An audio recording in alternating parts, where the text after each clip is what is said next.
You're watching Business Access TV. Business Access. Business Access. Business Access. Business Access. You are watching Business Access TV. Business Access TV. Serious about business. Serious about business.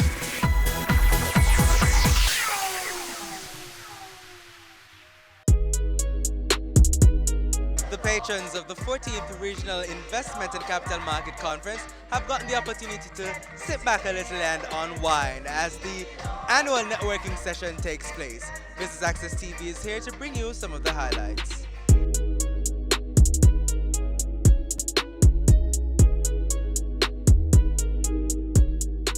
I just want to take this time out to introduce our managing director, Mrs. Street Forest, the lovely.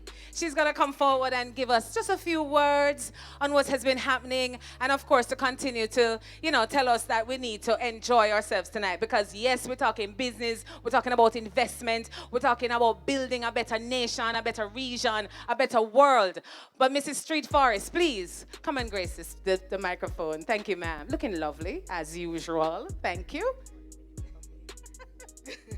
Good evening, everyone. Let me extend a warm welcome to you again at this function. I am really going to be very short, because what I want to really do is to thank you all for coming out. Thank you for supporting us for the last 14 years. There are persons here who are new to the event, some who have been with us for the last 14 years. I cannot stop by. I have to continue to thank our sponsors, our participants, and all the persons who have made this possible for us. As the evening wears on, I just want you to enjoy yourself, let your hair down, and ensure that we do what we need to do in terms of networking, meeting new people from all over the globe, and just enjoy yourself. Thank you.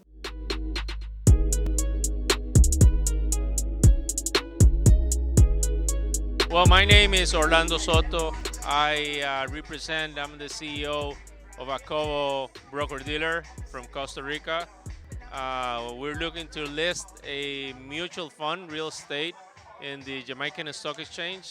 This is my first time at this event. I really congratulate you guys for the 15th anniversary, and also for the spirit that the event has over people, over companies that wanted to be listed on the exchange. And in general, to the CEO, she's wonderful. I think you have a gold mine in Jamaica, and for many years to come, and good progress to Jamaican companies. So separate and apart from the Jamaican market being the best stock market in the world, what led you to thinking about listing in Jamaica? Well, besides that, Jamaican broker dealers, good partnerships with them. They're good people, very sophisticated. I found very good partners. Very interesting market, not only because of the market, but also because of the people.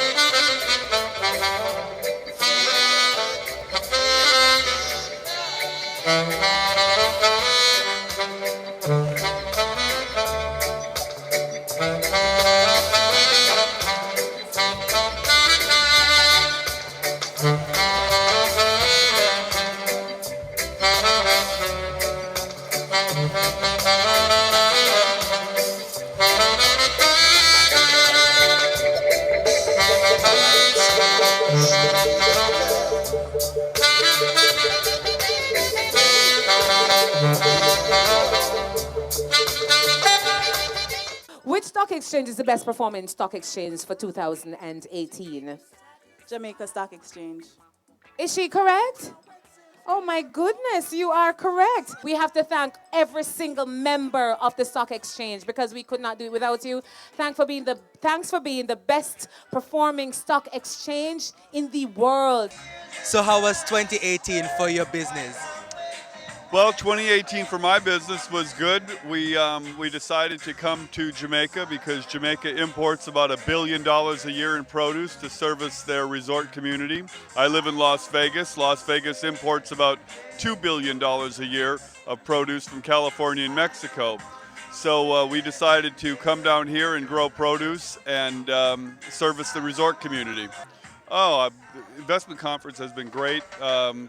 Met a lot of people that I already have known and then was able to meet some people that I hadn't known. So it's been very, very beneficial.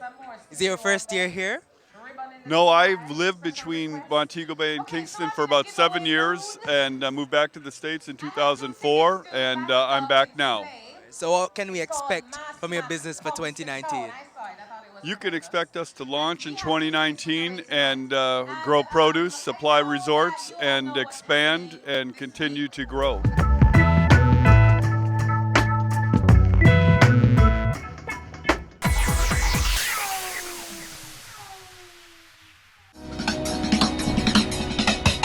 Cameo brings the creative industries to life.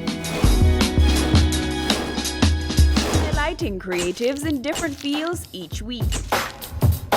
Art. My life turns art. I breathe, I eat art. Fashion. Food. Without a customer, we're nothing but four walls. Music. Film. Cameo. Only on Business Access TV. Your business matters.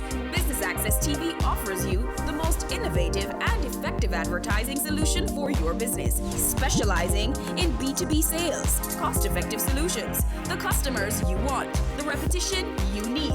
No matter the size and nature of your company, your business matters. Call us at 876-618-2870 or email us at sales@batvja.com.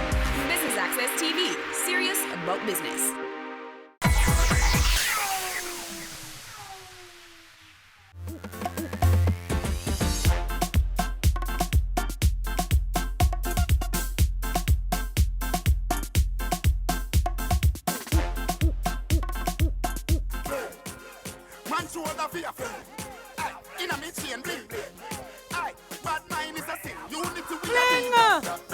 Dancers believe good than another. If you fight that, me picking out a feather. Don't bad mind, my brother, when him a go the leather. Money man, up, go get the cheddar. If you not like that, hold them there, hold them there, hold them there. Hold them there, pull it up. How have you been enjoying this evening's proceedings? God, it has been fabulous. I've been having some wonderful opportunities to network. Just congratulating Mrs. Marlene Street Forrest on the amazing job that she's been doing with the Jamaica Stock Exchange, how she's effectively led the team, you know, just pulling out the best out of the people that she has around her, and how she's been, you know, managed to keep the stock exchange on top, and just getting to know some other persons, some other players in the market, like Carlos from NASDAQ, and many other persons are here tonight. So have you been at the conference overall? Oh yes, I came here yesterday. I was here all day today, and tomorrow I'll be on. I'll be speaking in the afternoon, and I'll be here all day as well. It's a staple event for me. Like every year, I look forward to it. I mean, of the 14 years, I think I may have done 10 out of the 14 years. Yeah. So you can basically say that this is certainly something that you have done in your calendar for every year. Oh, absolutely, definitely. It has to be. Like, it's one of those events that get you started for the year. And, you know, you get to meet some of the people that you will need to help you to win all the plans that you have. So you identify all the persons who are there and say, yeah, you know what, let's partner, let's connect. So, yeah. Do you have a business? Oh, yes. So my original business is Pato Apparel, but I have formed out since then the Entrepreneurial You, which is a leadership and entrepreneurial brand. So we have a podcast, the Entrepreneurial You podcast, where I interview people like Seth Godin, Richard Branson, and so much more. And then there's LeaderCast, LeaderCast Kingston, LeaderCast Women, and LeaderCast Kingston is happening May 10 this year. So look out for it.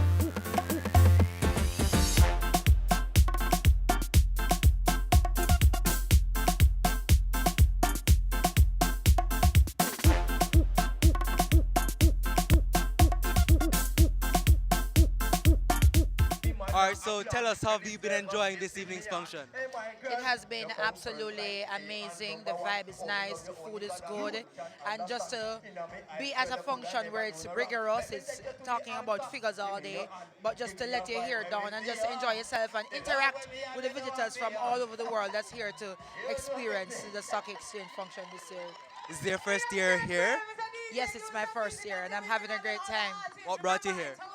Well, I wanted to see the launch of the Jamaica Social Stock Exchange because as an entrepreneur in the social enterprise space, it has been long anticipated and long thought for to see a social stock exchange. And I have friends like DEFCON and Alpha who were part of that, so I really wanted to see the launch. Certainly a good opportunity for social projects to get funding, and funding an issue for social projects generally in Jamaica? Absolutely. Well, first of all, I just wanted to note that in terms of the understanding of what social enterprise is, there has been a lacking because social enterprise, they don't only serve a social cause, but they are also enterprising, as the term says. So they make their own money, and when funds are invested in social enterprises, it's to make further social impact and to find other ways to be enterprising and make more money. So it's amazing that Jamaica has woken up and have smelled the coffee, because there are social stock exchanges in other parts of the world. And I think with this focus, then we can look at being number one more year. So just like 2015 and now 2018, and now we're looking at social value. So I think we have woken up, we have smelled the coffee, and the best is yet to come for the Jamaica Stock Exchange.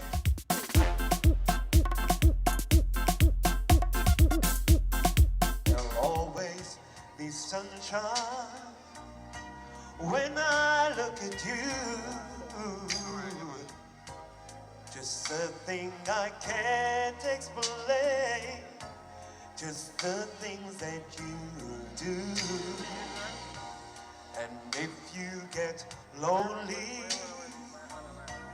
just call me and take a second to give to me that magic you make every day. Love me your own special way. Melt all my heart away with a smile.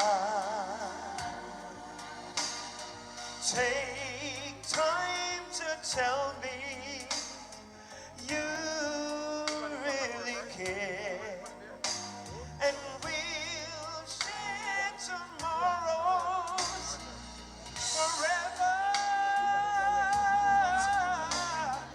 I'll always love you forever.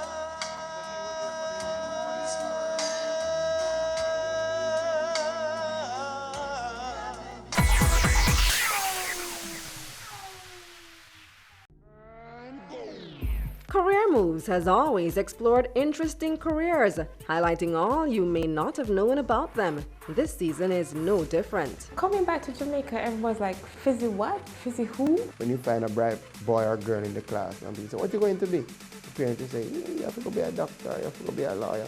Nobody says you have to go be a politician. Let me see your hands. Tune in Tuesdays at 8 p.m. on Business Access TV. Sundays at 4:30 p.m. It's all about Home Sweet Home. Get your half-hour dose of the business of real estate, from laws and concepts to reality, building, buying, or renting. Or what about trends in decor or renovations? Home Sweet Home will keep you up to date.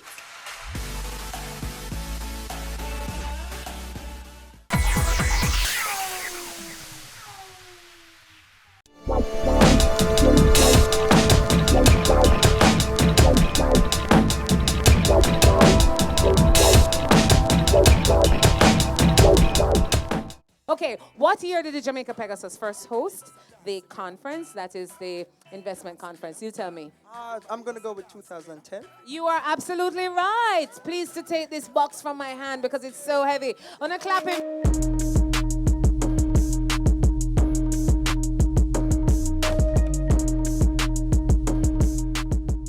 Also with me is a good friend of mine, Kamario Davis. How are you, sir? I am good. How's it going? It's been going well for me, but how's it been going for you? You enjoying this evening's function? I am. It's really good. You know, anything Jamaican is always enjoyable. I just said it's really enjoyable. I mean, really enjoy myself tonight. What does Jamaica being the best stock market mean to you? It means investment. It means more money in pocket for me. It means more money in pocket for the Jamaican people. But as a young person though, do you think young people generally should be concerned about stocks and stock market performance, that kind of thing? Is that important?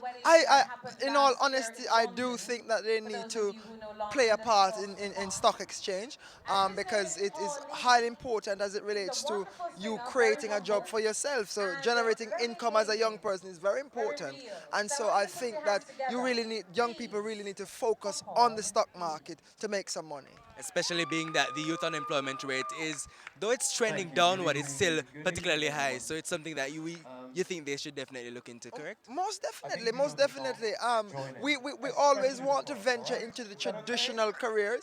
We want to be doctors, lawyers, teachers, whatever that's all. But we need to start thinking about how to create employment for ourselves. Why not invest on the stock market? Why not invest into Walmart? Why not invest in Jamaica Boilers, Sagicor, whatever it is that you feel you need to invest in. It's a really good opportunity, and I think young people of Jamaica need to start focusing there.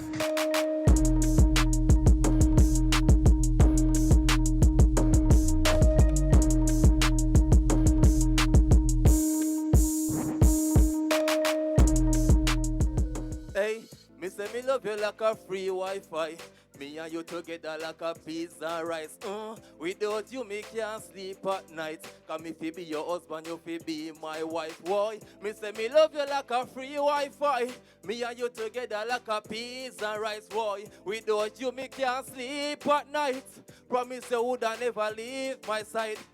Me no need no password to get no access. Anytime you come around, instantly you connect like Wi-Fi pan. One of me gadget and you full of energy like a Magnum tonic wine. Me fascinated by everything you do. Looking at me future, girl, I me see you too. To the altar, me ready figure bring you go. The ratings you taller than a pinnacle.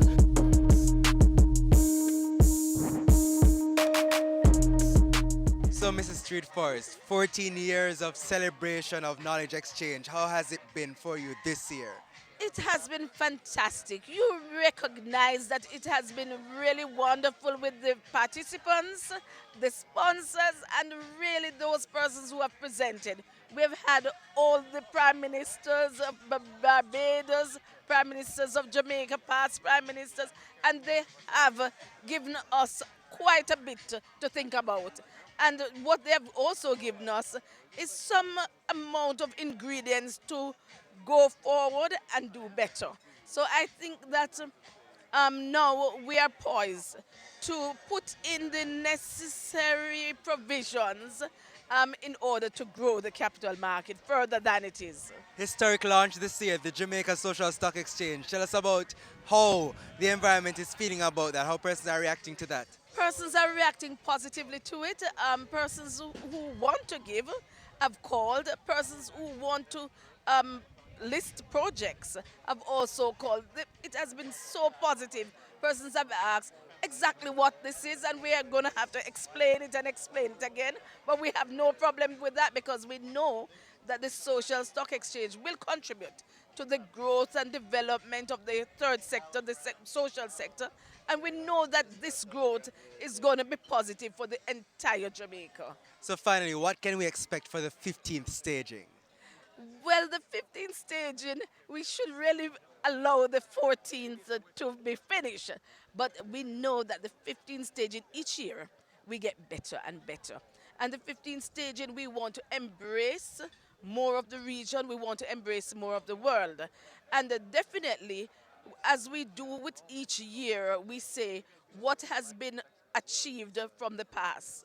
And naturally, for the 15th staging, we will want to report back to you to say, look, we have gained and garnered this amount of funds for the social exchange, and this is what it has done for Jamaica. So we want to report back to you the success that we have had for the 14th. Certainly looking forward to it, and we hope that then Jamaica will still be the top stock exchange in the world. Thank you so much, Mrs. Street Forest. You're most welcome. We've come to the end of the 14th staging of the Regional Investment and Market Capital Conference's networking session. I'm Javon Keys for Business Access TV, serious about business.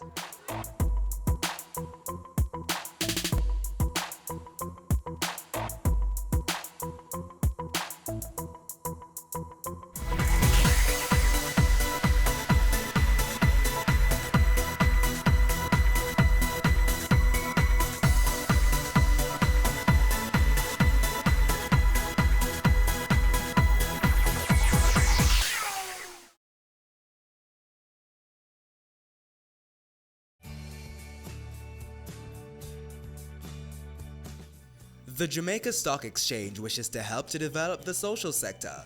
To that end, they have formed the Jamaica Social Stock Exchange, which is a safe, efficient, and transparent platform that aims to promote social projects that build Jamaica and will inure to the benefit of all persons living in the country.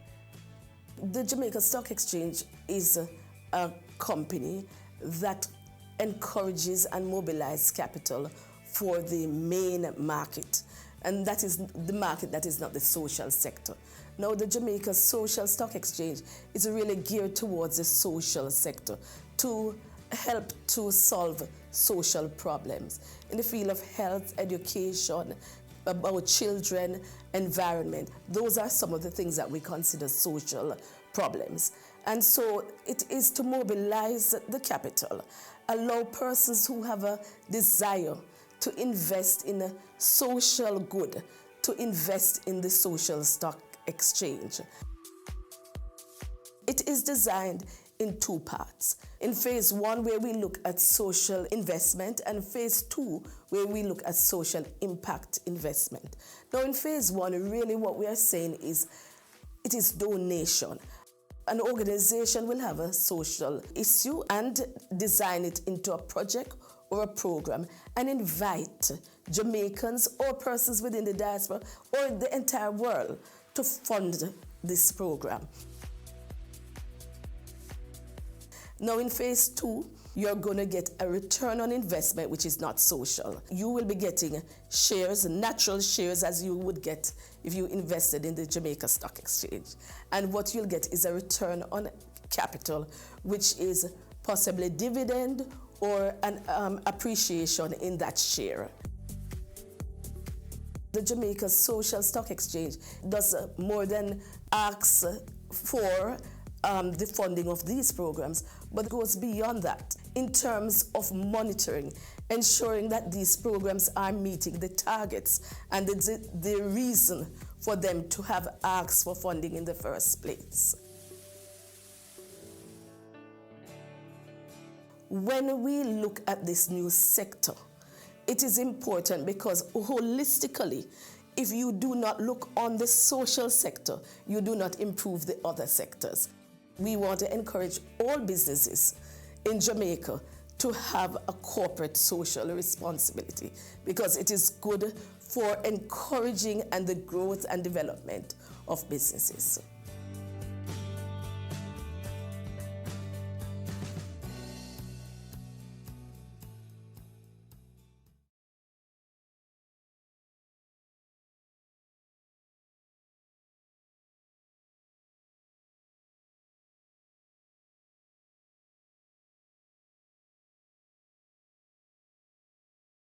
Now presenting the Jamaica Social Investment Fund ICDP Enterprise Development Project.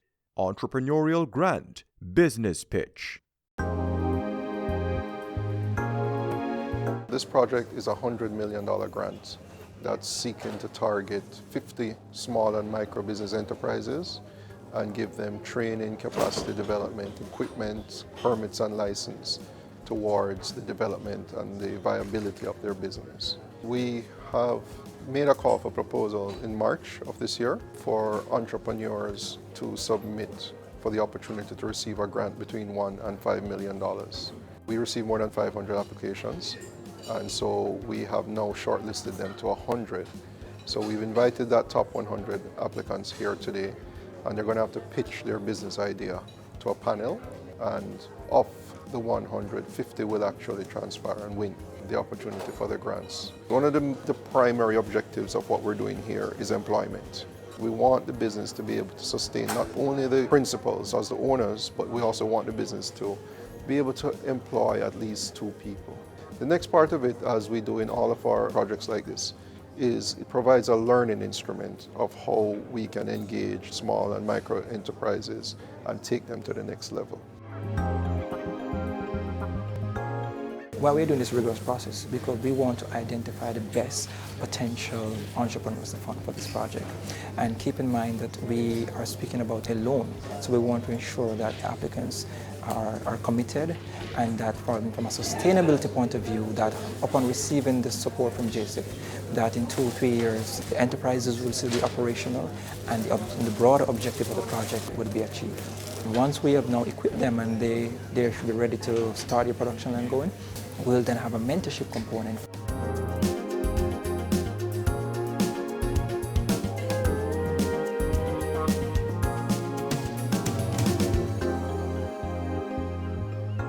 It has been a very competitive process.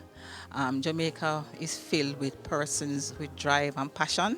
We're expecting that the best will be selected. And then for those who are not successful, we are also hoping to link them to other providers of services, because I'm telling you today, from what I've seen, it is an excellent, excellent, excellent opportunity.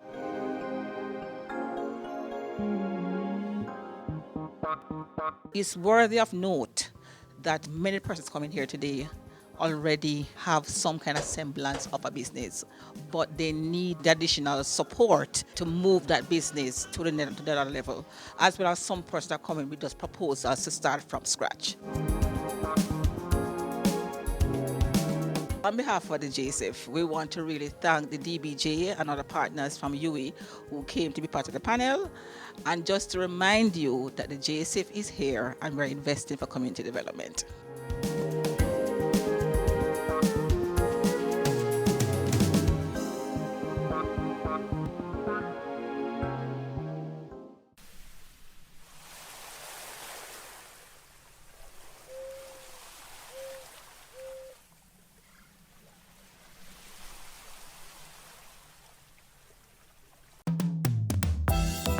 The Caribbean is a rich biodiversity hotspot. It has over 11,000 plant species, and about 72 of these are found only in this region. This richness also extends to the Caribbean people. Their traditional knowledge of the region's varied natural resources has integrated nature into the economic and health sectors worldwide. It has also drawn many to research and use the region's biodiversity for medicinal, cosmetic, and pharmaceutical purposes.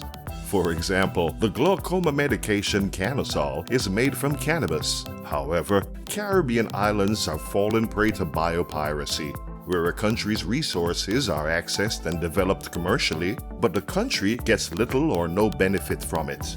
As the world benefits from the Caribbean's biodiversity, countries need to be compensated for their commercial use. Lawmakers need to ensure that their countries are legally prepared to give access to and benefits from commercial use of genetic resources.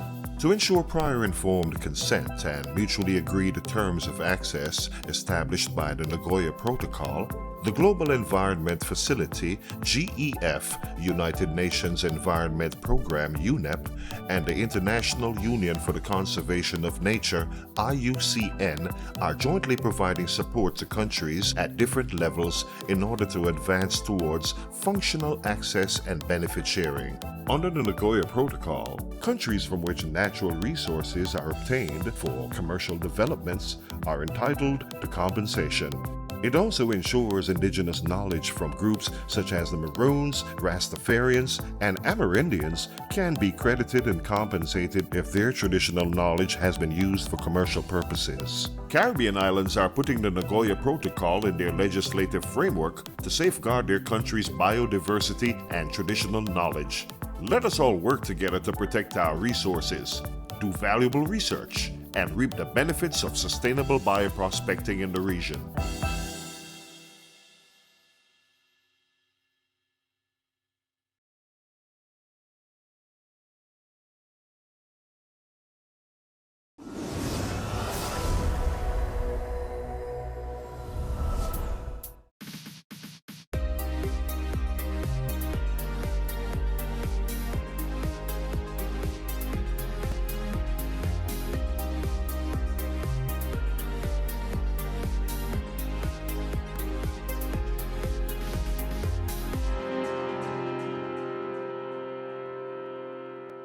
Did you know that the grand finals of the Jamaica Festival Song Competition will be held tomorrow at the Randy Williams Entertainment Center in Kingston? Yes, at 8 p.m. 11 finalists will compete for the coveted title of 2019 Jamaica Festival Song winner and millions of dollars in cash and prizes. You don't want to miss it. Hello there. Thanks for making it Jamaica Magazine. I'm Adrian Atkinson, your host for the next half hour. Stay tuned for further information on this year's Jamaica 57 celebrations and more.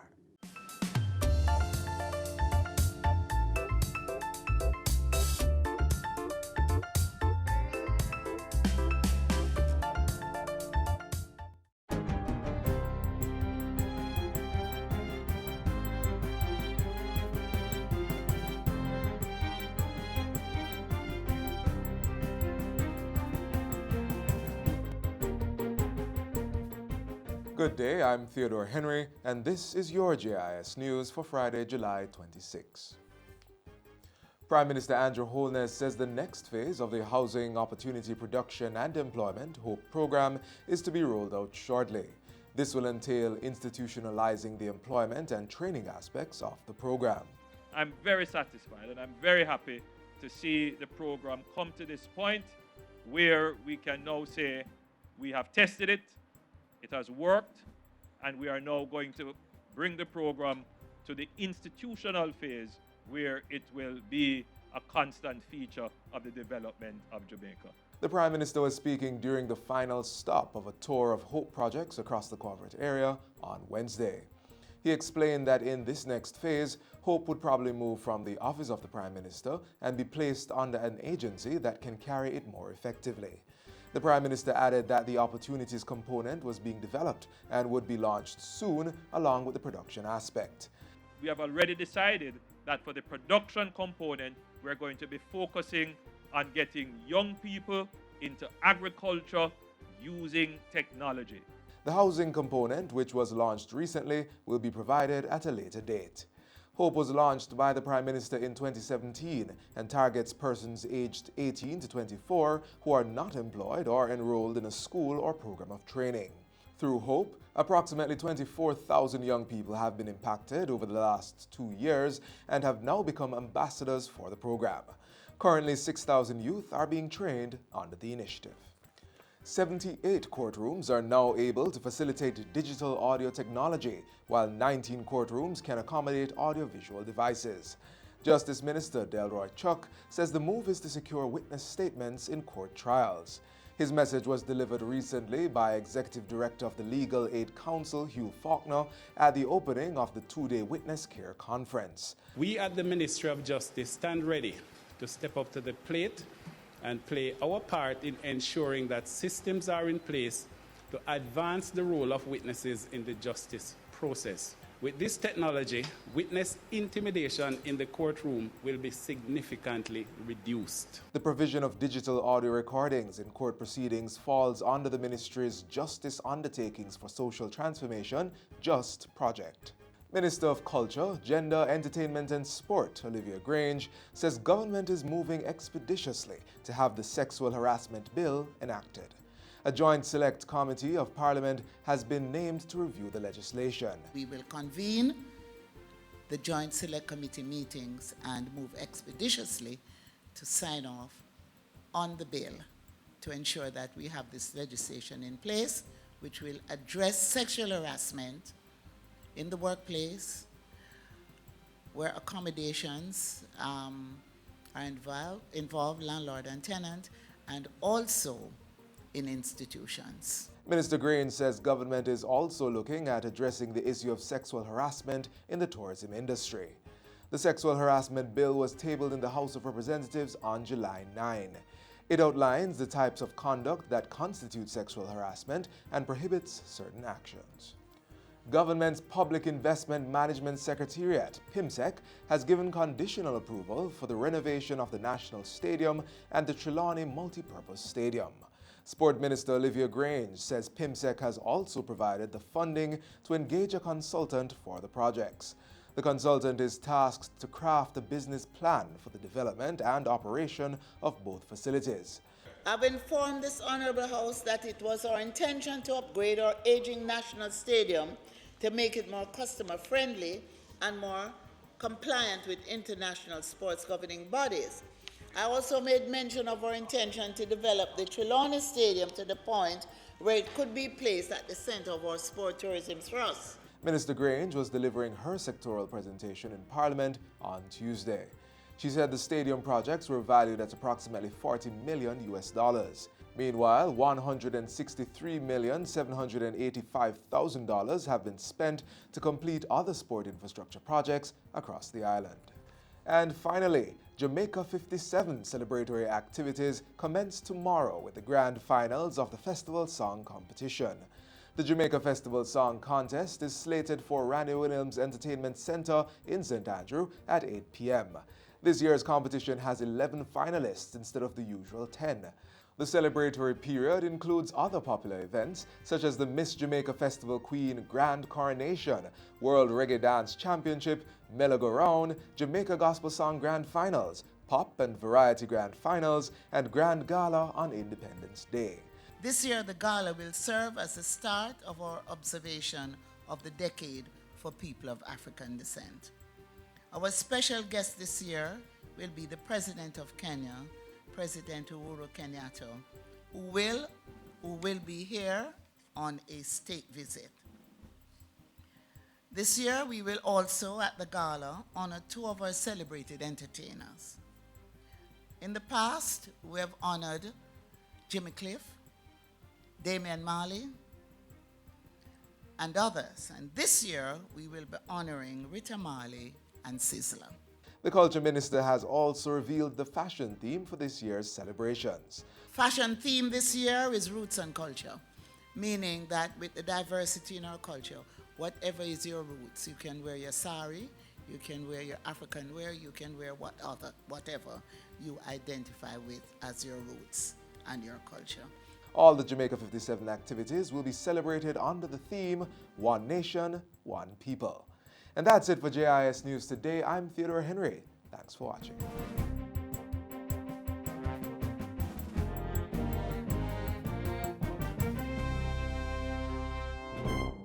What can a little germs do?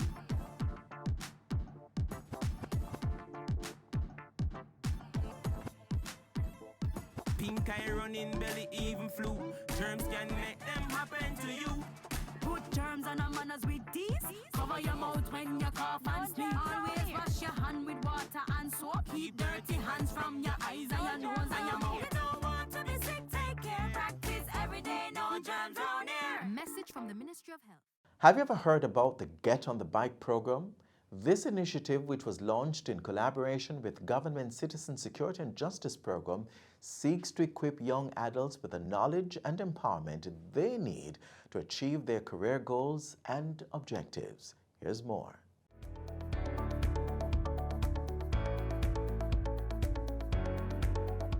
Well, Get on the Bike is the title of a book that I have written, and the purpose of the book was to help persons not only to dream, but to dream bigger.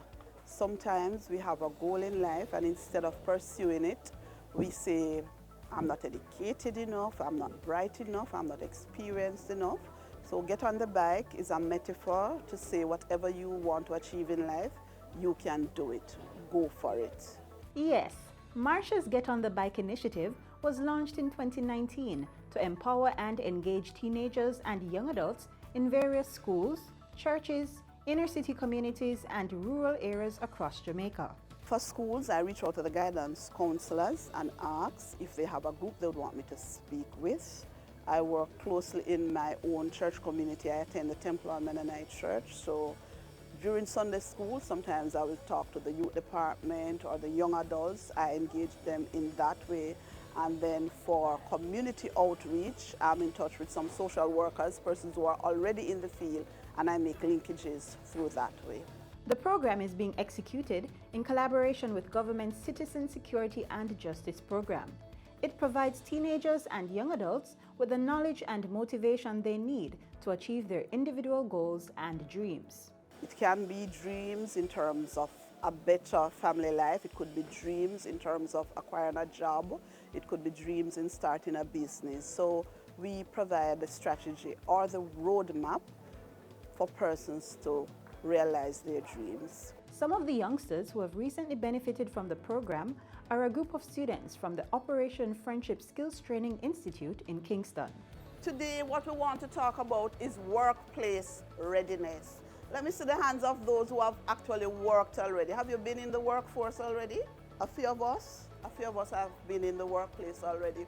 Well, this program is going to teach us what are the things we need to do to prepare for the world of work.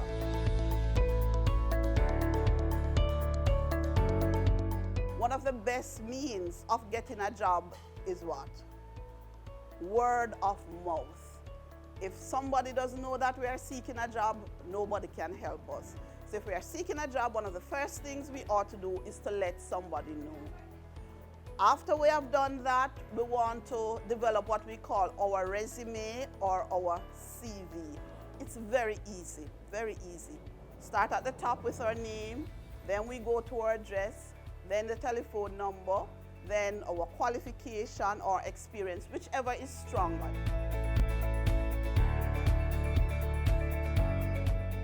What are some of the questions they are going to ask us in the interview? Why do you need a job? Yes. Where you have worked before? Certainly.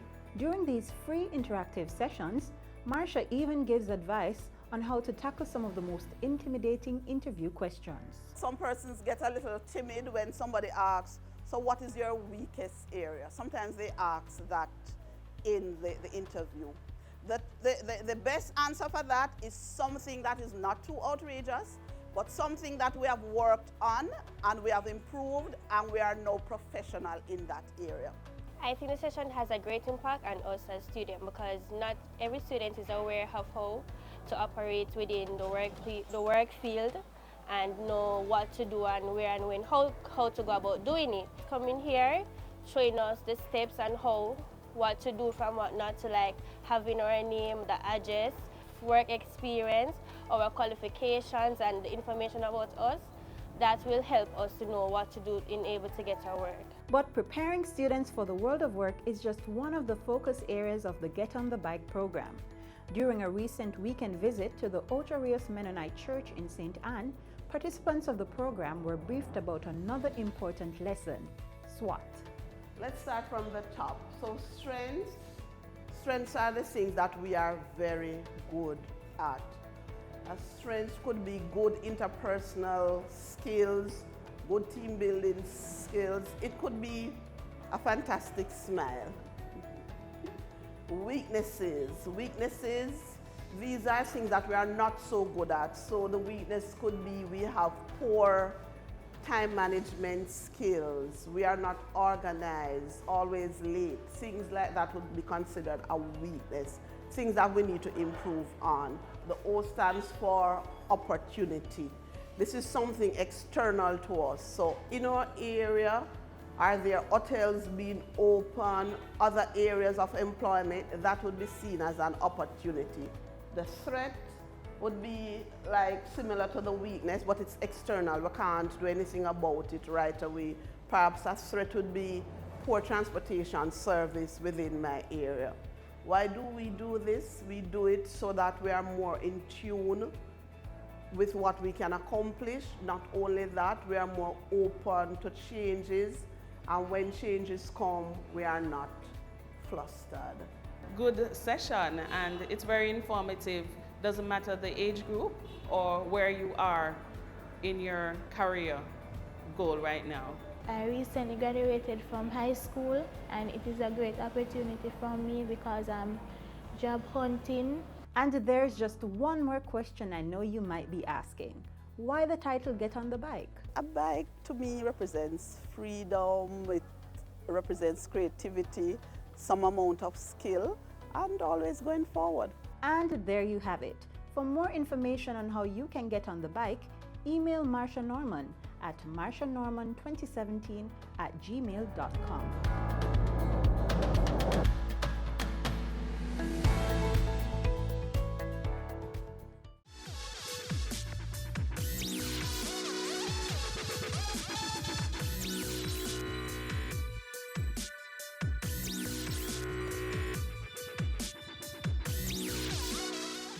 Similar to the Get on the Bike initiative, there is a government program that is doing wonders for unattached youth. Learn more about the Housing Opportunity Production and Employment HOPE program next.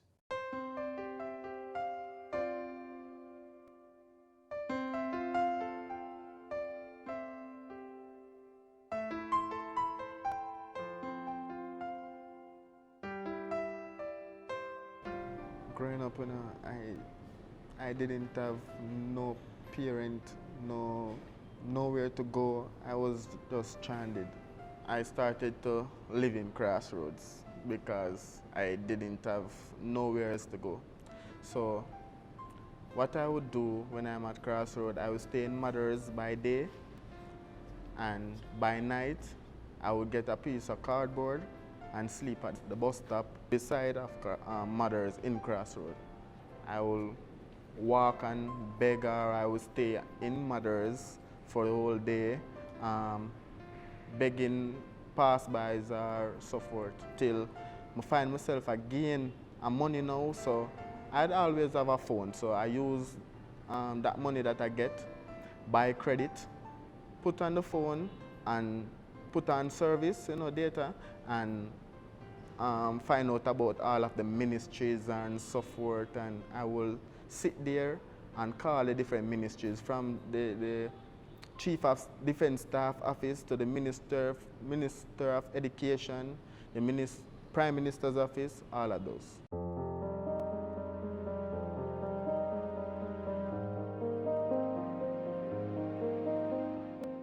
So I keep on calling and keep on calling till I call the Prime Minister's office again, and a secretary, I talk to her till I tell myself, say, I can't take it no more. I start crying, I tell the lady, say, Miss, please just help me.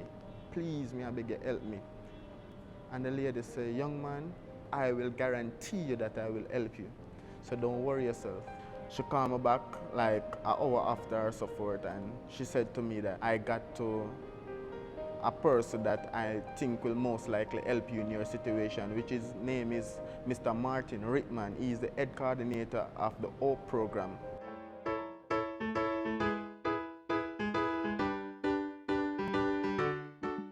An hour after, Mr. Rittman called me, and he introduced himself, and I introduced myself, and I tell him my story all over again. He told me that he can help me out with something to do, a skill and a job or so I can gain some form of income, so I could buy hygiene products and clothes and so forth. So he directed me to the Art and Ripon Road, where he told me to bring all relevant documents like ID, TRN and so forth to that place on Ripon Road, and speak to the secretary and tell her that Martin Rittman, the head coordinator of the HOPE program, sent me here. He told me that I should go to a school that's on South Camp, UWI Open campus. I went for 2 weeks. After the 2 weeks I spent at UWI Open campus at South Camp Road, I then moved on to a government agency for work. I started off processing in the computer all documents that come in. I will be the one who will lodge it in the computer and send it off to the different departments. But now I'm a customer service rep at the moment, because my supervisor told me that my talent is wasted where I'm at right now. I don't do much more than lodge the documents in the system and so forth. So she gave me more hands-on training that would more fit my criteria. I think it is a good motivator in the sense that, it gives them some purpose of living, coming, doing something, knowing that he's responsible for something that is such a vital aspect of our daily activities. He dresses well, always on time, and he takes pride in whatever, what is assigned to him, meaning he works really hard, and whenever he's not here, they miss him.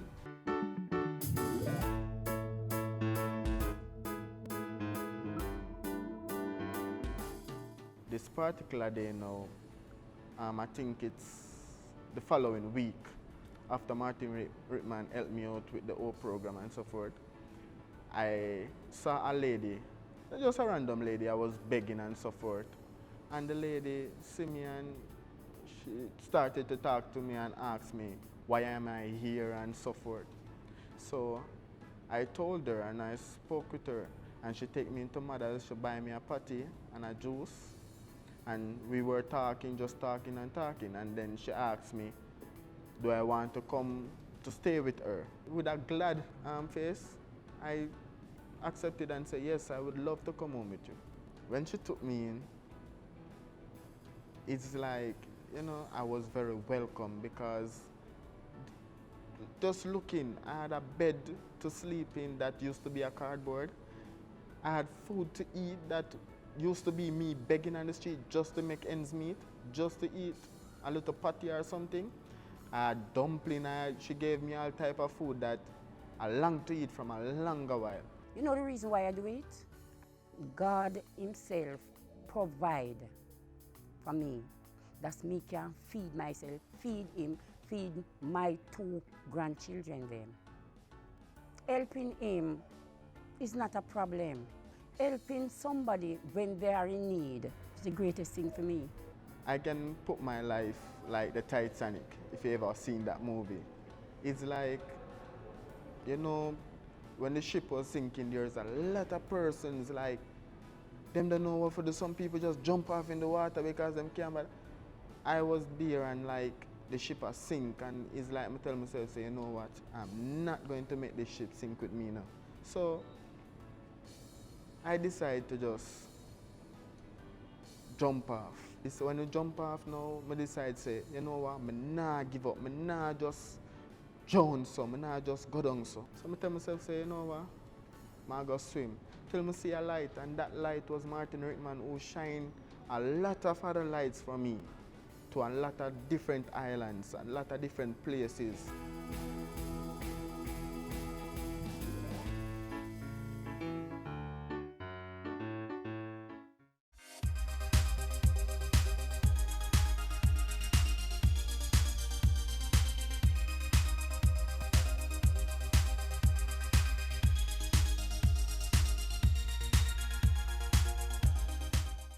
Do you feel you have a purpose in life but just need help finding it?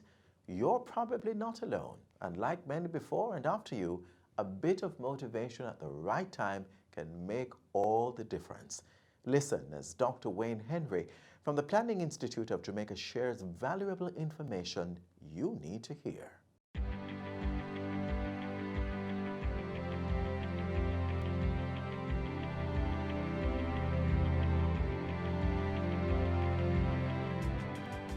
Develop a sense of purpose that says you're not here by accident.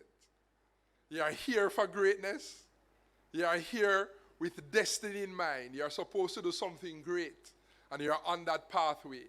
There are persons who are in the departure lounge of life, at the end of their life, and they look back and they have regret because they never took time to uncover and develop a sense of purpose. Why am I here? What am I supposed to do before I leave this 7 billion people planet called Earth? What am I supposed to accomplish? Having a sense of greatness that's in you. You're talented, you have gifts and abilities.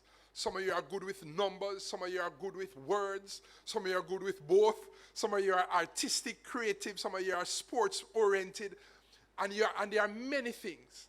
And you take time to discover what are you passionate about. What can I just do naturally? I can jump out of my sleep and do it easily. Speaking now to your talents and abilities, your giftings. All of these come into your sense of purpose. The things that you are to do in life as you are to impact people. When you dream, when you close your eyes, what do you see yourself doing? And knowing that the sky is the limit. Second thing I want to say quickly is that you must learn to persevere. I heard Marquis speak about perseverance. Everybody say perseverance. Sometimes we don't achieve much because we give up too easily. You have to learn, if you want good, your nose have to. Yes, man, you have to get your feelings hurt and still go on. When I was doing my PhD, boy, a man tell me, man, people seem to like you. Wayne, why don't you just leave this program and go back to your country? You have a master's. The PhD is not for you. Why don't go and make money? And that was a racist comment because I was black. I was the only black person in the program. And he was saying things that hurt me, and I didn't want him to see me offended. I left his presence, went into my room, and I cried. But I decided to continue in my effort for excellence. Are you hearing me? And so perseverance means to continue a course of action in spite of difficulty, in spite of opposition. When they fight you down, when bad mind reach you, and they're fighting you down, and they say you're not the right gender, young ladies, and they say you don't deserve to be here, don't pay no attention, press on nonetheless. And it means you also have to have the right people around you. Be careful of the company you keep. As you go through life, you're going to make mistakes. As you go through life, you may fail at something. You want people around you who can encourage you to get up again.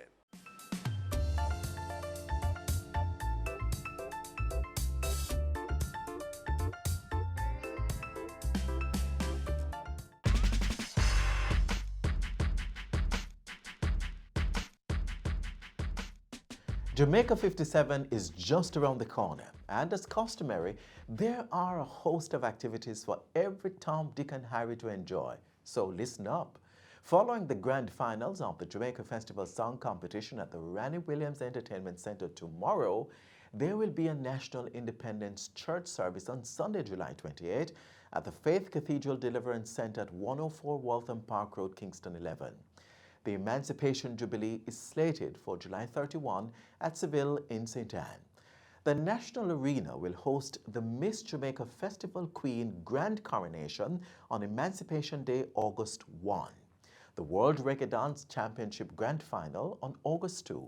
Mellow Go Round on August 3. The Jamaica Gospel Song Grand Final on August 4. And the Pop and Variety Grand Final on August 5. Grand Gala will be held on Independence Day, August 6, inside the National Stadium. We have a lot to celebrate as a nation. So let's come on out and support all these Jamaica 57 celebratory activities that have and continue to make Jamaica the place of choice to live, work, raise families, and do business.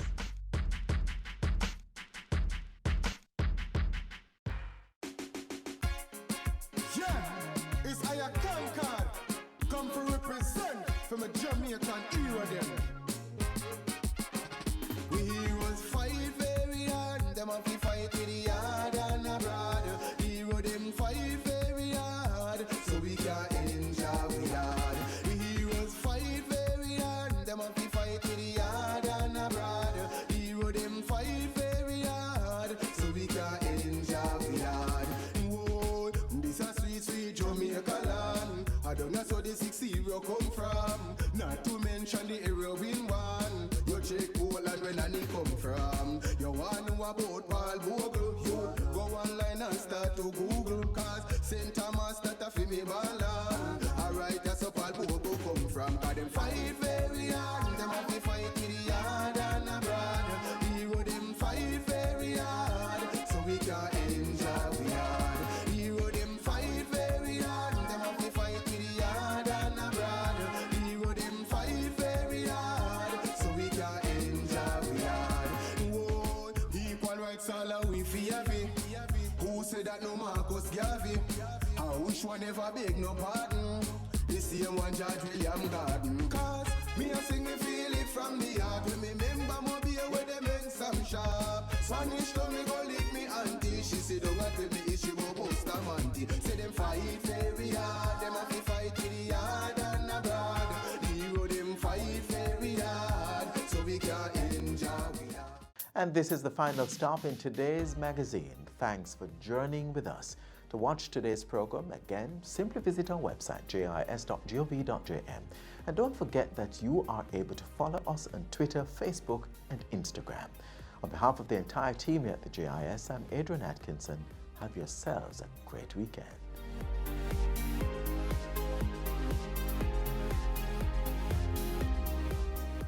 This has been a production of the Jamaica Information Service, the voice of Jamaica.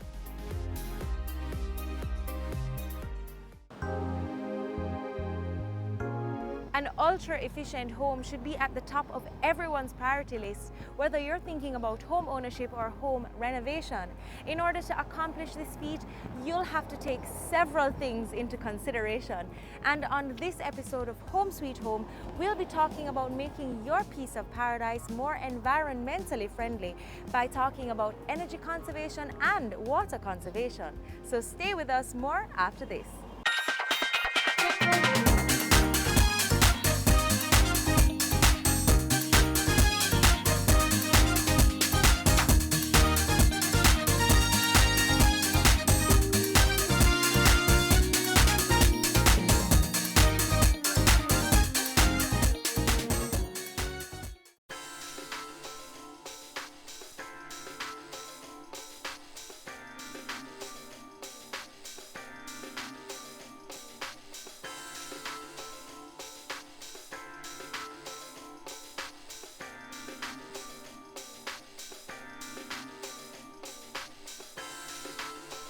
Jamaica is known as the land of wood and water, but a fickle economy and climate change might have you thinking about water conservation and water harvesting. With me today to talk about water conservation is Leanne Spence from Instant Save. Welcome, Leanne.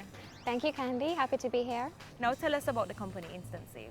Okay, so Instant Save, what we really do is to help people understand the value of water. So we work with homeowners and business owners, schools and hotels to identify opportunities on their property to reduce their water use and of course save on their utility expenses. Now when you say reduce on their water use, that is water conservation. That is water conservation. Now what are the ways that we can save water? So there are so many ways to save water. Mainly when you talk about saving water, you want to put it in two categories. You want to talk about the efficiency of saving water and the conservation. Conservation really has to do with your behavior. What can I do as an individual, as a business owner, to adjust my behavior to save water? So this may be stuff like turning off taps, turning off garden hoses, things like that, to not allow water to waste. Efficiency, and that's where my company focuses on, is using tools and technologies, implementing them without having to change much behavior and still achieving that reduction in water use. So are there tools to do this, devices to do this? What are some of the actual ways that you use to conserve the water? Okay, so when you talk about the water efficiency, again, we can look at indoor water use and outdoor water use. So for homeowners, in terms of its outdoor water use, you'd look at like washing cars and watering your lawn, of which you can do practices like rainwater harvesting and recycling to achieve those things. Indoor, again, where we look at, we say that 70% of the water that's actually used indoor is used in your bathroom. Did you know that? No, I didn't. So it's used by your toilets, your faucets, and your shower heads. And what we do is we supply products that helps to reduce the consumption of those fixtures by an average 50%. Okay, now how easy is it to implement these things? It's very easy. For rainwater harvesting, it's a little more involved. Of course, with rainwater harvesting, you're collecting rain that falls on your roof, right? And you can install gutters and downspouts, collect it in a tank. Of course, some amount of filtration would need to be done, and you can use that water to actually water your lawn. So that's very, very easy. On the other hand, with the technologies, they are available. They're available from us. Simply adding little aerators, modifying your existing toilet tank and changing your shower heads can help you achieve these savings.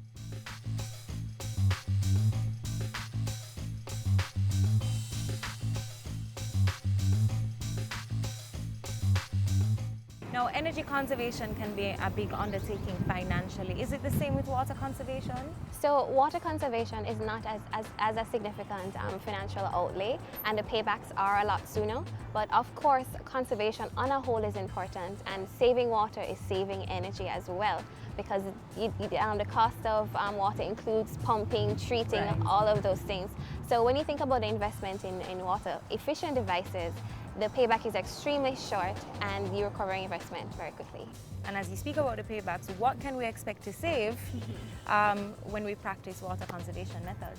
Okay, so in terms of the water efficiency side, when you're changing out the technologies, as mentioned, if you can install a water-saving shower head, uses less than 2 gallons of water, a water-efficient toilet, and pair it with a water-saving faucet, you can actually achieve a 50% reduction in your water consumption for your restroom. Okay, so talk to us or explain a little bit more about water harvesting. What is that, and does it differ from water conservation? No, so rainwater harvesting is water conservation because it is a way to conserve water, or simply use water that is available to us, thereby not having to use from another supply method. So in terms of rainwater harvesting, as mentioned before, when you install the tools like the gutter and the downspout and you have to collect it in a tank, that is just one means. So rainwater harvesting is a more involved process. With new construction, it's actually best to, once you're breaking ground, to install the pipes and fittings to allow for the collection of water, and thereby the piping for the water into your restrooms, into your kitchen. That's the best way. But if you're an existing homeowner and you have to still want to upgrade your fixtures to do that, then you'd have to buy all the different materials, do a little digging, and get to those pipes to afford you to have that option. So it's a little more involved, but it's very possible. Right, and definitely good with the savings, I would imagine. Yes, yes, yes. Now, you spoke about harvesting rainwater. How do we make sure that this water is potable, that it's safe for drinking and consumption? When you collect water from your roof, obviously there'll be debris on your roof, so you have to have a filter there to collect any debris on the surface. When it gets into your tank, you want to ensure to have a strainer or a net over the water to ensure that mosquitoes are not attracted and it turns into a breeding ground. If it is that you want to use this water to irrigate your plants, you're good to go for that purpose. If it is that you want to use the water to now channel it back into your home, then you may have to go through further filtration processes.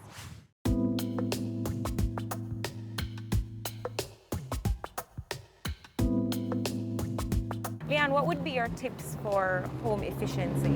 So the first thing you want to ensure, Candy, is that you check for leaks. Leaks can be a big problem in homes, and it can actually cause spikes in your water bills. So the easy way to do that is to just shut off all the fixtures in your home that are using water. Go to your water meter, wait a few minutes, and then check to ensure that there's no moving. If there is movement, that means that water is passing through the system. Next thing is, don't use your toilet as a trash can. Okay, yes, a lot of people tend to throw things in there and just flush them, right? And just flush them in, right? The next one is, of course, one of the things that we pioneer is to get technologies that are efficient and that will give you the savings that you need.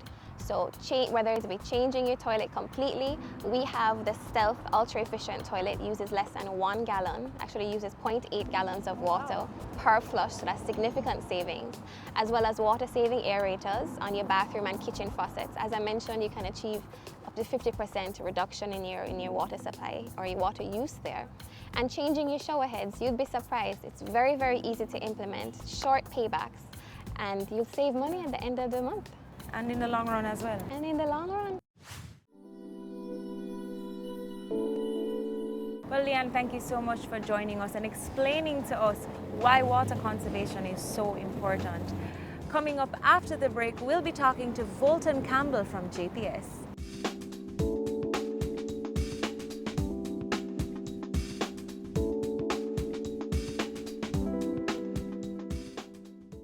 Business current affairs you can relate to.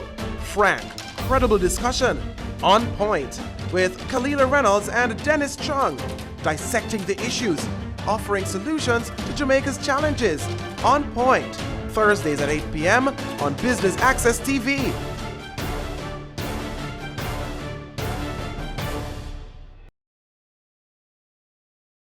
Your business matters. Business Access TV offers you the most innovative and effective advertising solution for your business, specializing in B2B sales, cost-effective solutions, the customers you want, the repetition you need. No matter the size and nature of your company, your business matters. Call us at 876-618-2870 or email us at sales@batvja.com. Business Access TV, serious about business.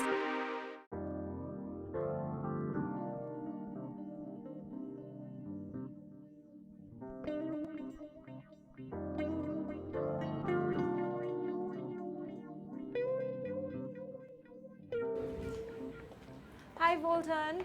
Hi, how are you? Candy, good to see you. Good to see you too. So today we're going to be talking about JPS, their role in energy conservation and what we, the consumer, can do to be more energy efficient. So let's get started.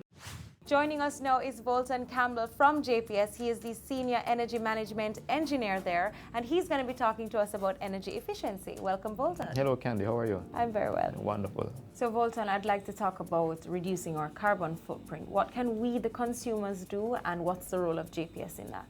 Well, let me start by saying that we're all concerned about the environment in terms of rising sea levels and increased temperatures. Right.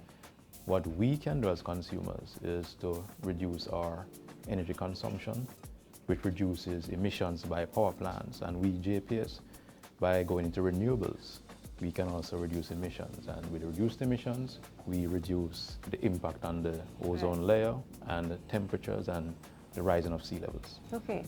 How would you describe an energy smart home? I'll give you a general description.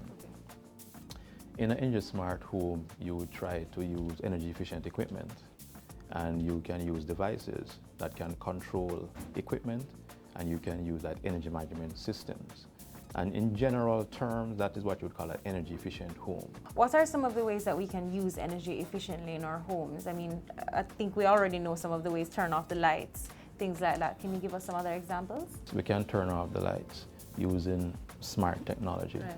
We can use, for example, occupancy sensors, that when you step into a room, it turns on the light, and when you step out, it turns it off. But apart from that, we can use efficient equipment.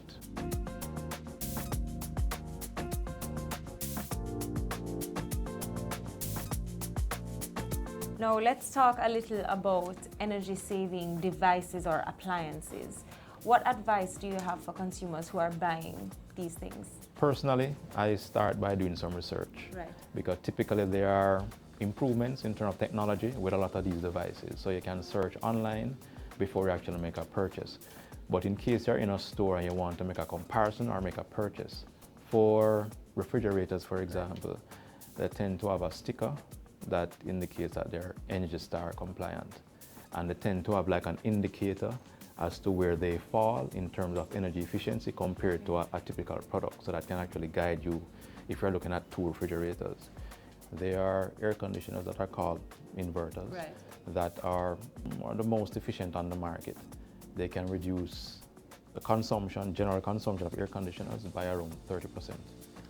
There's a factor called an energy efficiency ratio, which speaks to the efficiency of the air conditioner.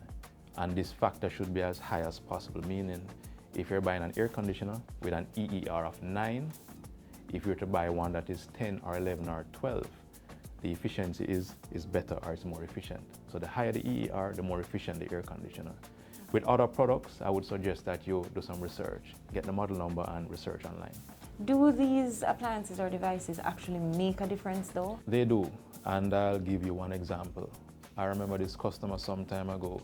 He purchased an inverter refrigerator, and what he said is that when he purchased the refrigerator, the next month, his bill was cut by half.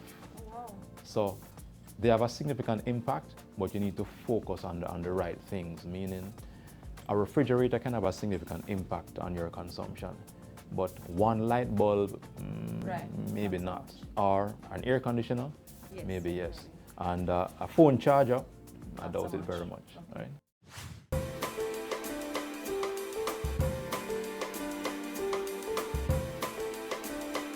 What are some of the products that JPS has to assist with the energy efficiency or energy reduction? Okay, in our e-store here at Ruthven Road, we have a number of products that you can use to reduce your energy consumption by controlling equipment. For example, we have timers that you can use with refrigerators, you can use them with fans, you can use them with any plug-in device. But hold on, when you say refrigerator now, why would I want my refrigerator to not have any energy to going not operate? to it? Under normal circumstances, your refrigerator operates, then it turns off, and it operates, and it turns off.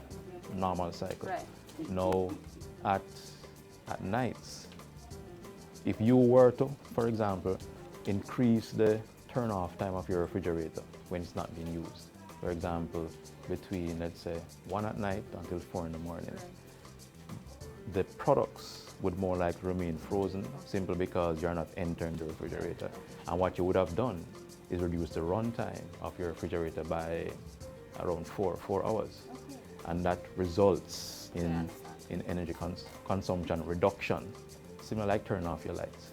Apart from timers that you can use, as I said, on your refrigerators, we sell LED lights and we sell occupancy sensors. The ones that, as I said before, you step in and it turns on the light, and when you step out after a while, it turns off the light. I'm not as versed on this as I would like to be, but I know nowadays there is solar-powered this and there is wind-powered that. Are those products that you guys offer at JPS? At JPS, we sell solar water heaters, and we sell photovoltaic systems. The difference being solar water heaters, that is heating water using the sun, and the photovoltaic systems, which produce electricity using the sun. How would you recommend homeowners go about introducing energy-saving technology into their homes? Let me start by saying that energy-efficient devices are typically more expensive than your normal devices. So expect to spend a little more in that respect. So incrementally, you can introduce devices in your home. You can start with the lights, going to LED lights. Not everywhere, but in areas that you use for more than 3 hours per day. You can introduce timers for lights or timers for your refrigerator. So we're starting small and not with a lot of financial outlay. Then you can move to your refrigerator. If it is that your refrigerator is, let's say 7, 10, 15, 20 years old, then what I would suggest is that you consider replacing it with a more efficient and modern refrigerator whose consumption could be half of what an old refrigerator is. You can replace an electric water heater with a solar water heater, or you can use a timer to control the water heater, and that itself can reduce the consumption of the water heater. In addition to that, you can buy a washing machine that is efficient. The best way to describe it are the ones that you put the clothes at the front as opposed to at the top. Right. Those are more efficient than your typical washer. In terms of dryer, electric dryer, you can use the sun. You can hang your clothes on the line. Right. Or you can use a gas dryer. So incrementally, you can introduce devices in your house, and over time, you'll see the benefits in terms of, one, the electricity bill that you pay, and it allows you to save and allow you to maybe go on a cruise. Coming up, we'll be talking about how to read your JPS bill and how to make your home more energy smart. Stay with us.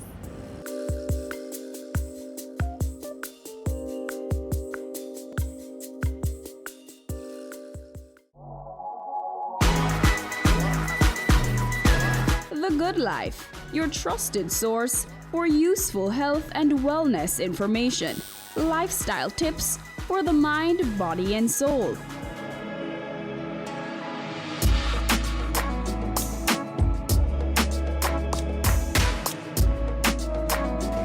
Tune in Tuesdays at 8:30 p.m. on Business Access TV.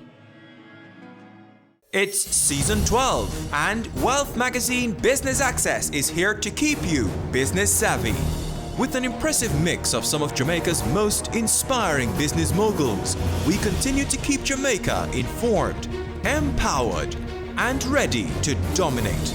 Tune in Sundays at 5 p.m. only on BATV. You're watching Business Access. Business Access. Business Access. Business Access TV. Serious about business.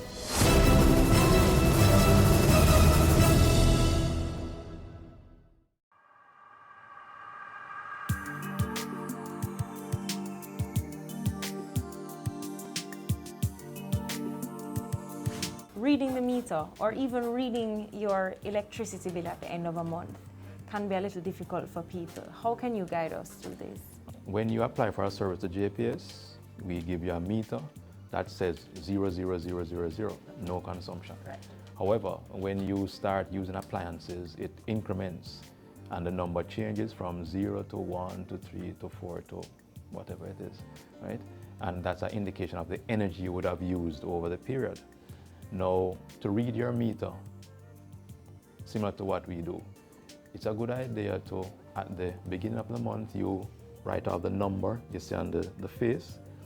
We have electronic meters now, so it shows the readings in numbers, right? And at the end of the month, you do a similar reading. And then what you would do is subtract the first reading from this second reading and indicate the consumption over the period. But even more than that, what we kind of suggest is that every day you read your meter at the same time. For example, when you're leaving in the morning at 6 or 7 o'clock, you read the meter. And the same time every day you read the meter. What that allows you to do is to track what you're doing every day, and when there's a spike in the consumption, you can check back as to what could have caused it and correct it before the end of the month when you have to pay that bill. Right. Okay, reading the bill now. Okay, what we do or what we have on the bill is a bar chart to the left that kind of show your consumption per month. People don't pay attention to that, but it's important. It indicates over time what your consumption is, and if there's any variation, increase or decrease, it is for you to try to investigate what that is. But apart from that, that shows the trending of your consumption. You can pay attention to certain components of your bill.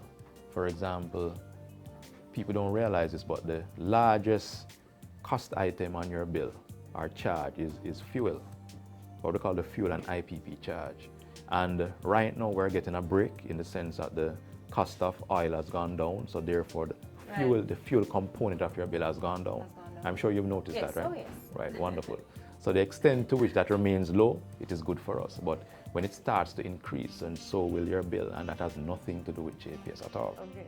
And another thing to pay attention to is when your meter is read every month, because sometimes when you see an increase in your bill in terms of the money amount, it can be because the amount of days you're billed for are longer than usual, meaning as opposed to being billed for like 30 days, you might be billed for either 31 or 32 days, and you notice that spike. But it would save you having to call us and inquire if you look at the days, amount of days you're billed for, sometimes when you see an increase in your bill.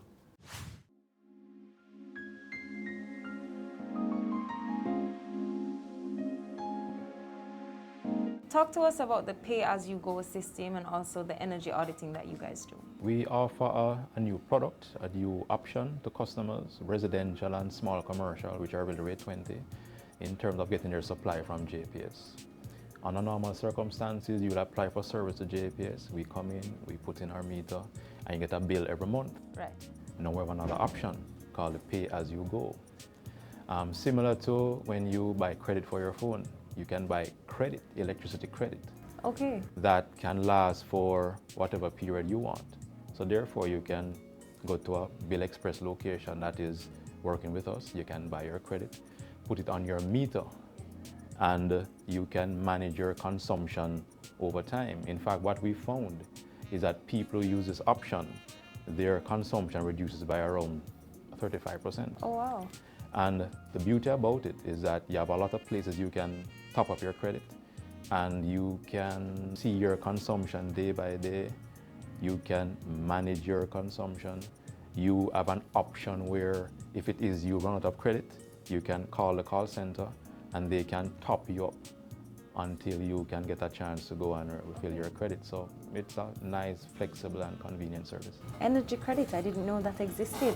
Well, it does. We're on the cutting edge.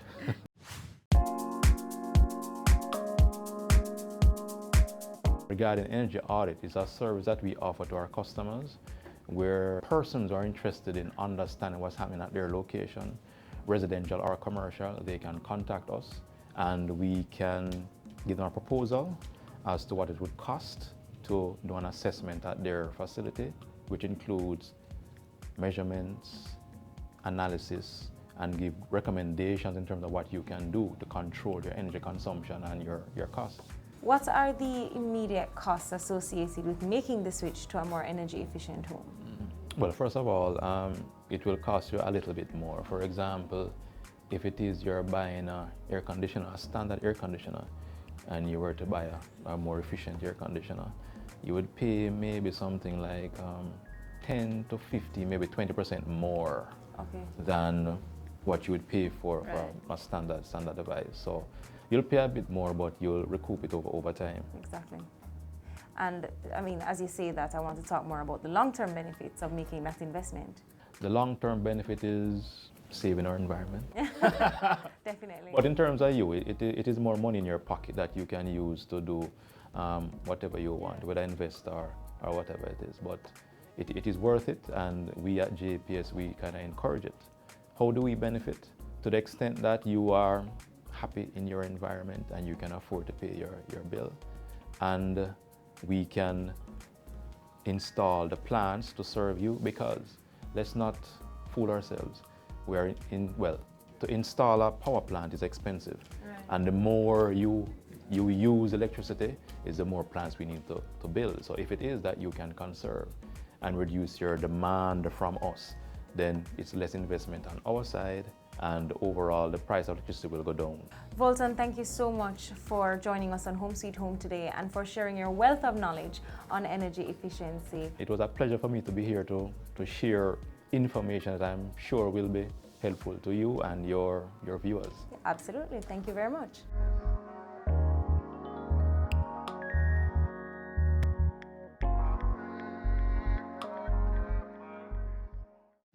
We've come to the end of another episode of Home Sweet Home, where we looked at some of the ways to make your home more energy efficient. Until next time, I'm Candy. Take care.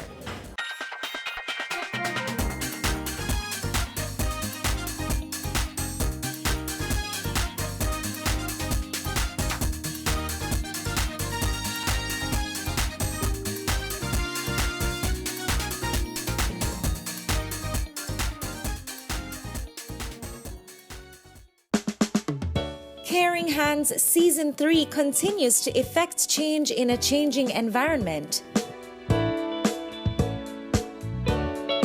Many of us were raised by grandmothers, right? So, I mean, we know the wisdom that these people have. Going beyond business. The little leaders of today are our leaders of tomorrow. And with the proper education, we'll have very good leadership coming from that.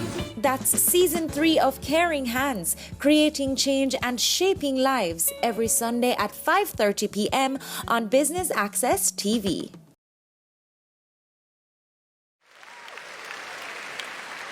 I do have a dream, and I know you have a dream, that we can make Jamaica the place of choice for you to choose to live, to work, to do business.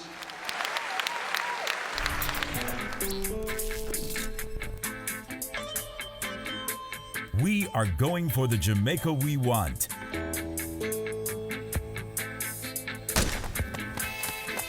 Making steady progress to achieve the Sustainable Development Goals in our National Development Plan, Vision 2030 Jamaica. We have teamed up with valued partners, working through strong institutions to reduce inequalities in our society. We commit to being responsible in our production and consumption, ensuring we build sustainable communities in harmony with nature.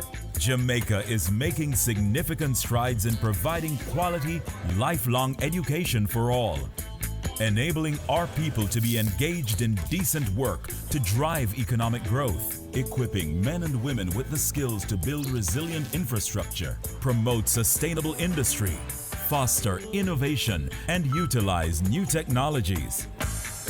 Urgent action is being taken to manage natural resources responsibly, protecting clean water sources, ensuring access to water and sanitation for all, diversifying to alternative energy sources, conserving our environment and sustaining life below water and on land. Jamaica is making moves to ensure healthy lifestyles for the well-being of our people. We're promoting sustainable agriculture to achieve food security, improve nutrition, and end extreme hunger, putting in the work to end poverty in all its forms. We're on track in achieving our Sustainable Development Goals through realizing our Vision 2030 Jamaica. We will leave no one behind. And I'm chilling right now, cause we're winning right now.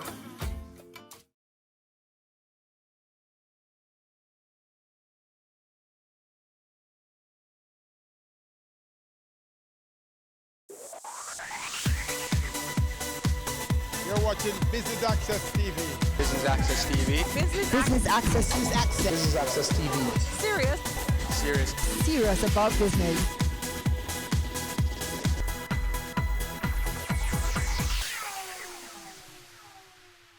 Crime, corruption, and criminal justice. AmCham, the American Chamber of Commerce, is shining a light on these topics here at the Jamaica Pegasus Hotel in a luncheon that's looking at how these affect Jamaica's trade and investment potential. I'm Elon Parkinson. Let's take a look at the highlights.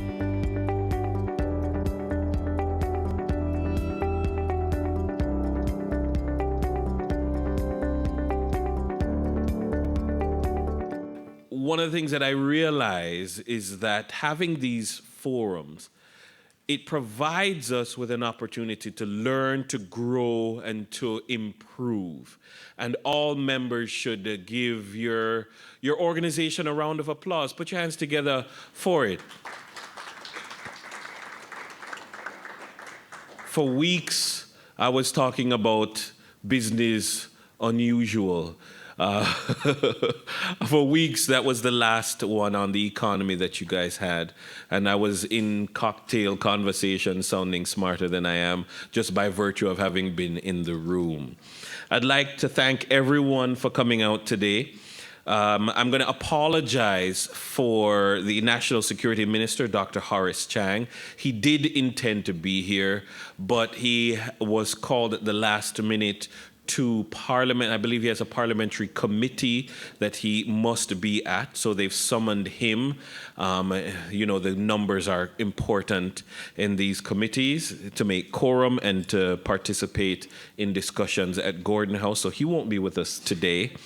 The DPP, the Director of Public Prosecutions, Paula Llewellyn, is here. Thank you very much for being here with us today, as is Dirk Harrison, the acting head of the Corruption Prosecution Division at the Integrity Commission. Always glad to have Professor Anthony Clayton, a respected criminologist, here with us today.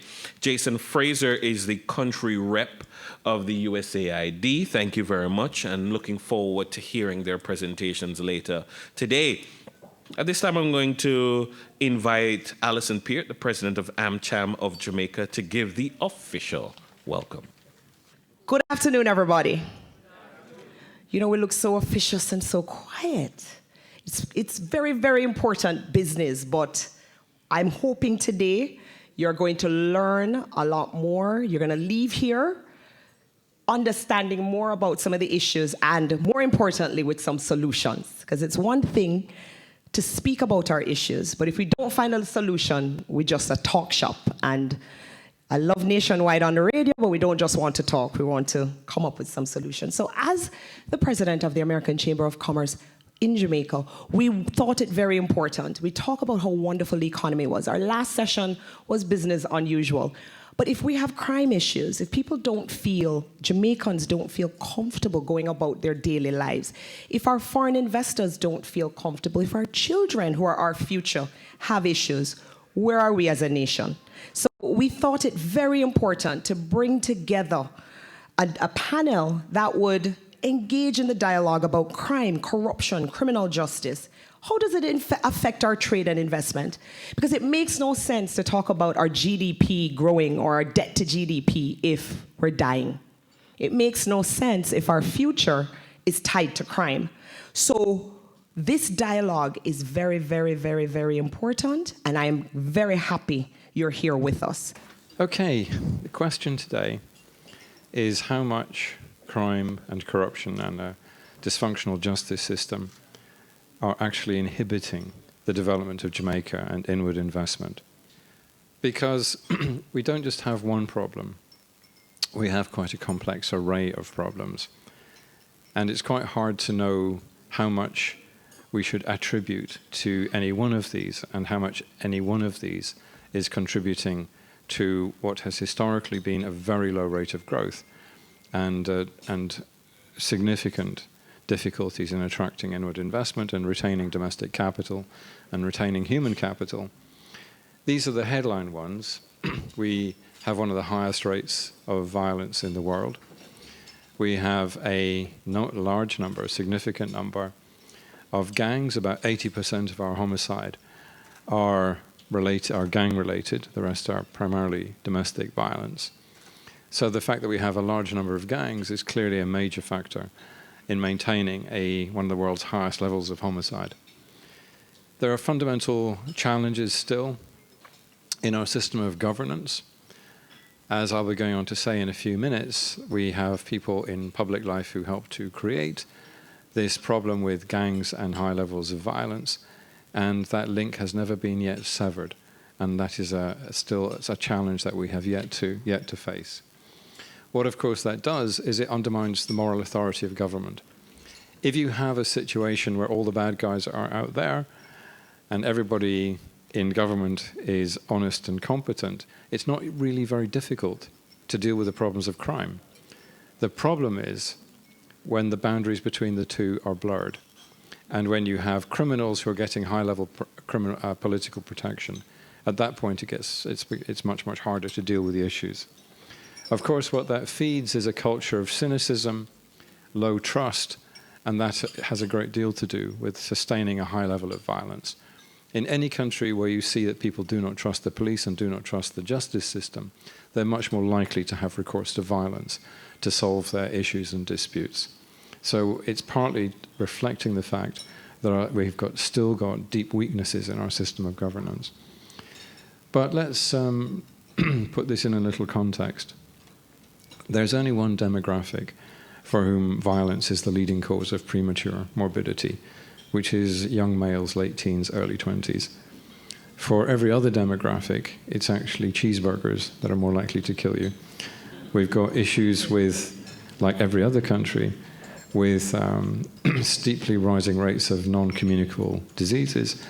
And we can't also forget the fact that we have perennial challenges with energy security, increasingly with water security, which is related, because years ago we made the decision that everybody must be on a piped water supply, which means that we're now committed to a program of pumping water up hillsides, which means that if our energy system goes down, our water system goes down too. In hindsight, perhaps that wasn't a very good decision. So we've got issues with energy, water security, and more generally food and access to resources. We live in a seismically active part of the world. We live in the hurricane belt. There's challenges with emerging exotic diseases, and of course we've got a background issue really serious now, as people have started to realize with climate change. You may have heard that this summer is the hottest ever recorded in Jamaica's history. And in fact, there's now real grounds for concern that we've gone past an irrevocable point, and that we will not ever revert back to the low temperatures of the past. So this is something that we may now have to make a permanent adjustment to.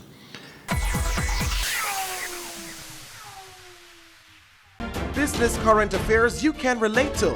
Frank, credible discussion. On Point with Kalila Reynolds and Dennis Chung.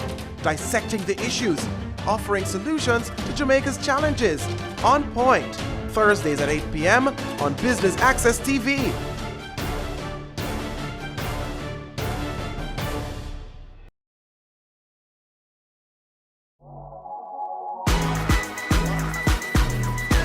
The Good Life, your trusted source for useful health and wellness information, lifestyle tips for the mind, body, and soul.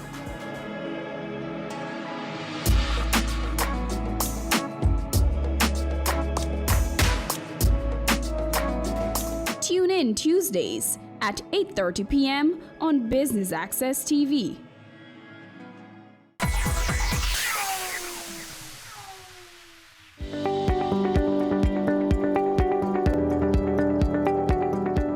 One of our highest priorities of the U.S. government in Jamaica is to work with our counterparts to interdict Jamaican and Caribbean-based transnational criminal activity,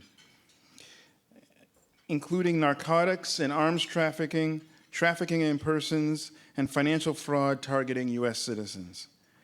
The U.S. government has also invested heavily in supporting anti-corruption initiatives with the civil society and Jamaican government, as well as supported improvements in the justice system. In total, the U.S. government invests about $12 million in security-related programming annually, which does not include all the various partnerships and collaborations that our various U.S. government agencies have with their counterparts. In fact, USA Jamaica just advertised a broad agency announcement to co-design our flagship community violence prevention activity with key stakeholders such as the government, academia, and private sector. This unique co-creation approach encourages key stakeholders to co-create and deliver the services that are vital to prevent youth crime and violence at the community level. Law enforcement and criminal justice are important to controlling crime, as we all know, and corruption. But we also have to address the underlying social challenges that both cause and contribute to crime. Within the broad range of U.S. cooperation on crime, and this is where USAID comes in, we partner with the government and civil society on a range of programs to address the root causes of crime in Jamaica. So in the area of community safety and security, and building upon past successes with community-based policing, USAID focuses on the strengthening of community-based and civil society organizations, the promotion of community-driven activities, the development of long-term champions of a culture of lawfulness, and the enhancement of ministries, departments, and agencies of the state to be more community-oriented institutions. In this way, we believe that we contribute to building safer communities, strengthening social cohesion, and improving civic engagement participation. USAID also works with holistic youth-friendly approaches that aims to assist at-risk youth in becoming active citizens through the engagement of different social, educational, behavioral, and recreational activities. This approach includes 3 main areas regarding youth involved in criminality: prevention, intervention, and rehabilitation, including diversion activities as alternatives to traditional incarceration for first-time offenders. Youth also develop skills through educational programs which introduce them to fundamental concepts in business, economics, individual accountability, and entrepreneurship. USAID expects that life skills and technical training will increase opportunities for at-risk youth to work within the legitimate economy, thereby reducing the likelihood of involvement in gang and criminal activity. In Jamaica, relationships with key public sector, private sector, and donor agency partners are being leveraged to create programs to build skills and to identify work options for youth. USAID also works in the youth remandee centers, which includes case management follow-up to facilitate at-risk youth acquiring job and education opportunities when they are released. In the area of corruption, the Combating Corruption in Jamaica project has not only built public demand for more effective action against corruption through awareness campaigns, but has also provided training to government and civil society partners to build capacity and increase advocacy. The project is expected to have an impact on the nation's capacity and the ability to effectively control instances of and attitudes towards corruption in general and political corruption in particular. So what's the role of the private sector in addressing the root causes? That's why we're all here today. Many of you are representing private sector organizations. How can the private sector be a key partner in addressing some of these root causes? Obviously, many of you are part of the community, and so you have an interest. Your companies are often affected by the high rates of crime and corruption. So it's important that government, international partners who support government, NGOs, and the private sector work together to address these issues. We've all been to various forums on issues surrounding crime in Jamaica. I think the private sector here needs to continue to ask itself what it is doing to address the issue. Clearly, advocacy is important to press for resources, accountability, and support in combating crime. But there's much more that can be done to invest in communities to make them safer and create opportunities for the next generation to be prosperous. Looking ahead, we welcome the opportunity to increase our engagement with the private sector on these challenges because of the energy and innovation that they typically bring to the table. USAID is a learning agency, and we are constantly exploring how to improve our work and increase our impact. So as we streamline our programs and look for new strategic partners, we invite the private sector to partner with us as we both work towards the common goal of helping Jamaicans thrive. There's this sense of a godlike syndrome that during some transactions an oversight body must lap its tail or virtually hold its corner in the name of investment. There are different roles for each stakeholder. Each must stay in their lane and accept criticism when constructively made.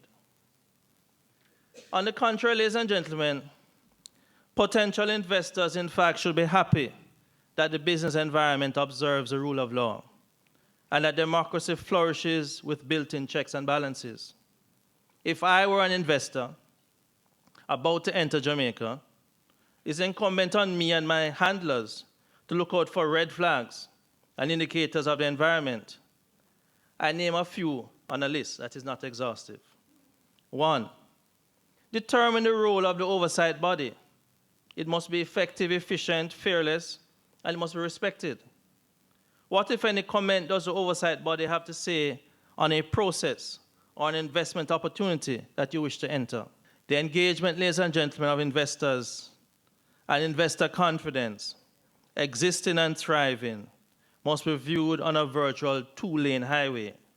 That is a 2-way street with rules and guidelines being applicable. 2, does the police service support and protect local and non-Jamaican community members?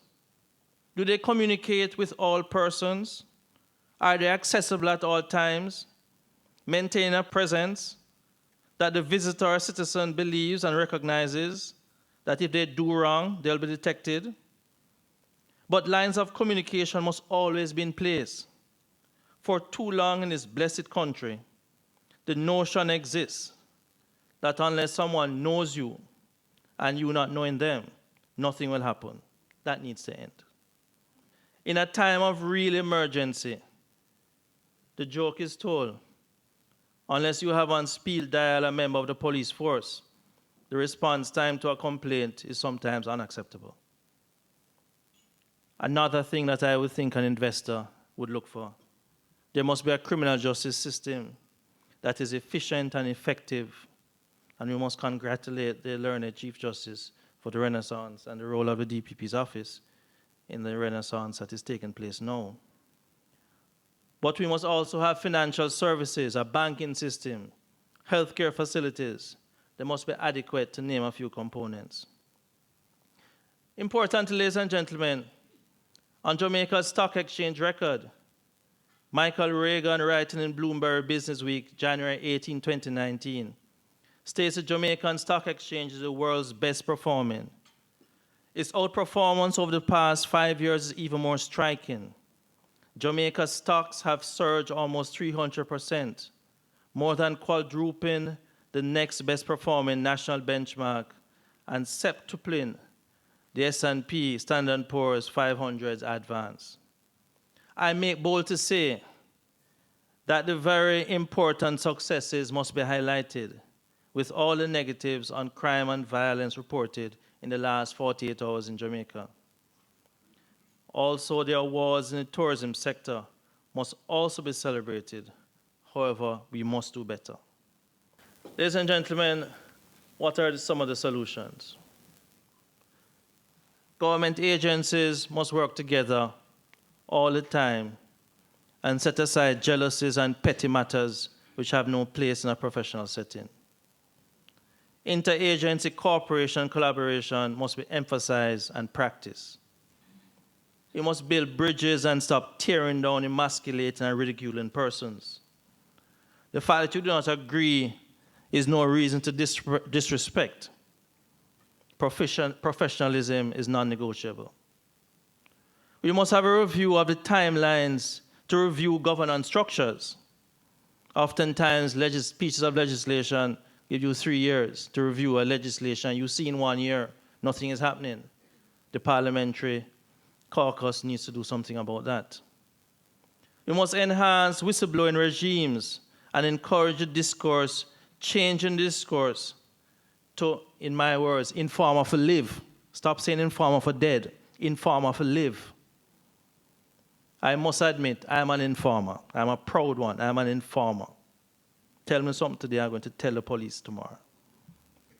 We need to modernize the law enforcement units and bring outstanding laws into operation. We need public education to sensitize the world that the perception of corruption or actual is not a reflection of the overwhelming majority of law-abiding Jamaicans. we need to ensure that the police and our oversight bodies work to regain public trust.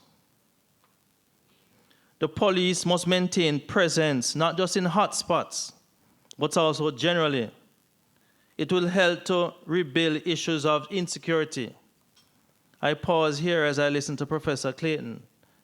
In the last month, I visited Cayman. The police carry no guns. A year before, I went to Turks and Caicos. The police had no guns.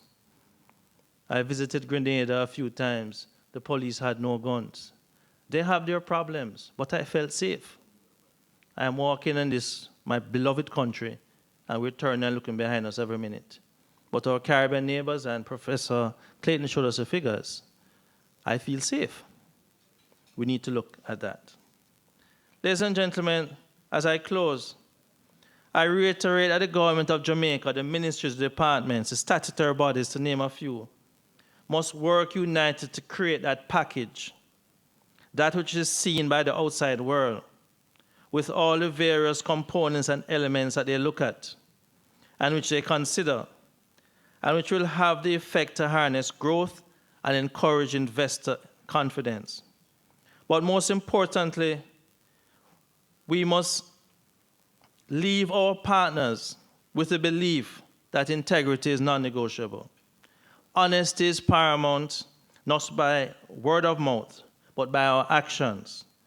And despite our problems, crime and corruption, that they can and humbly should consider investing in our country to bring about change for good.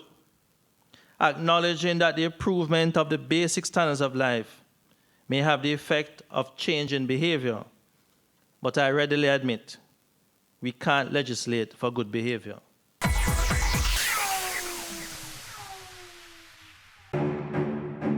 Go for God Family Church. Today's message is for those of you who thought that Jesus was finished. Inspiring messages. I'm here to tell you today that you are excellent. God is excellent. Empowerment from biblical motivation. To be glorified means to endow with authority. A woman is a powerful, creative being. Join Pastor Christopher Morgan and the Go for God team as we go for God.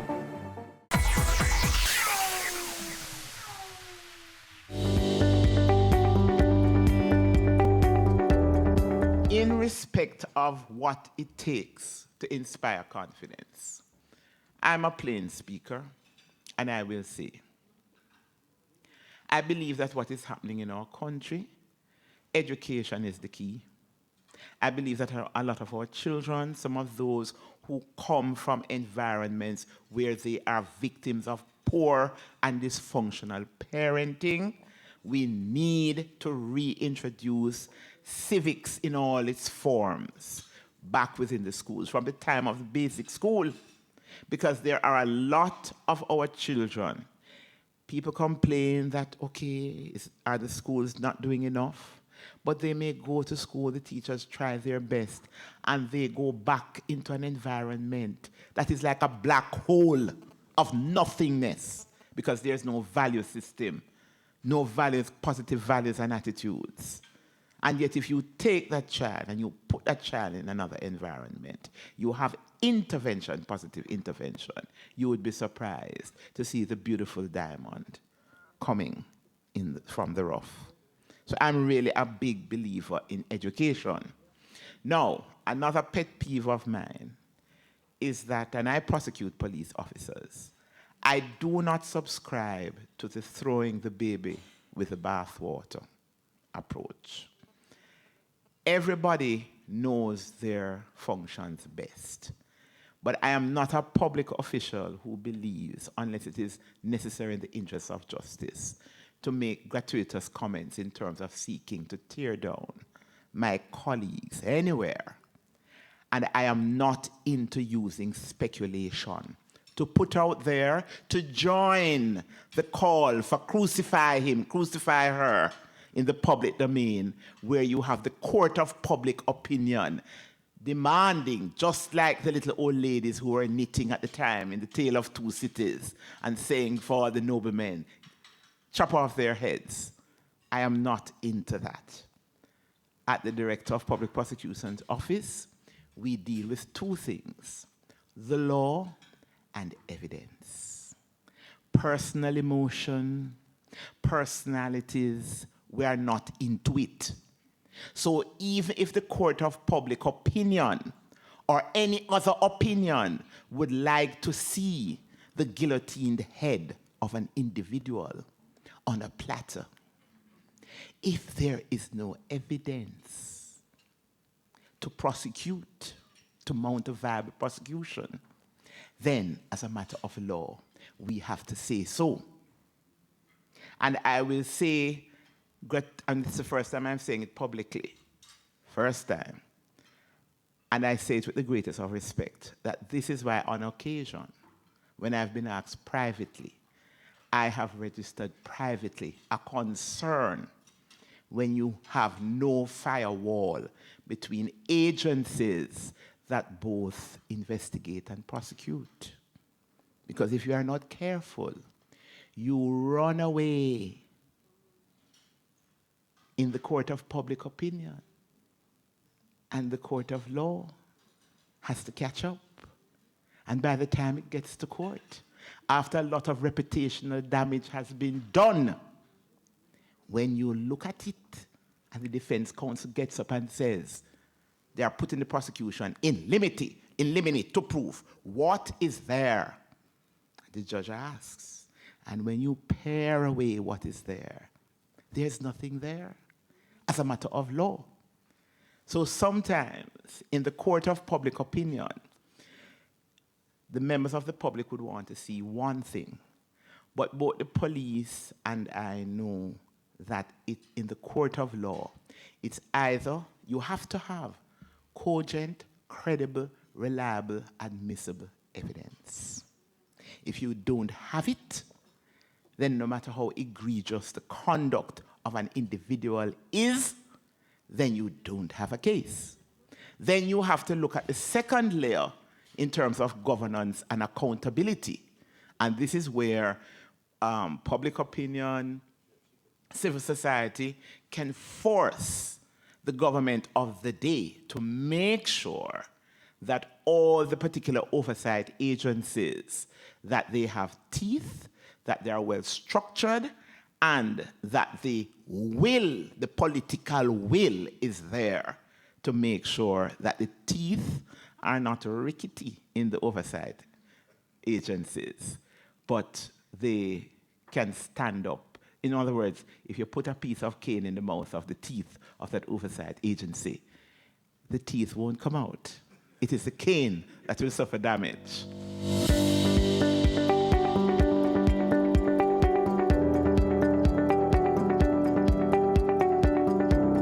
Riveting perspectives and indeed sobering statistics coming from the AmCham empaneled team here at the Jamaica Pegasus Hotel.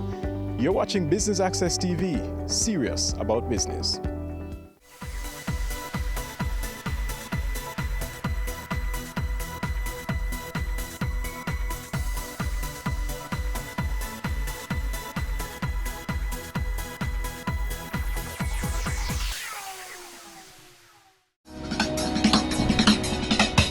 Cameo brings the creative industries to life. Highlighting creatives in different fields each week.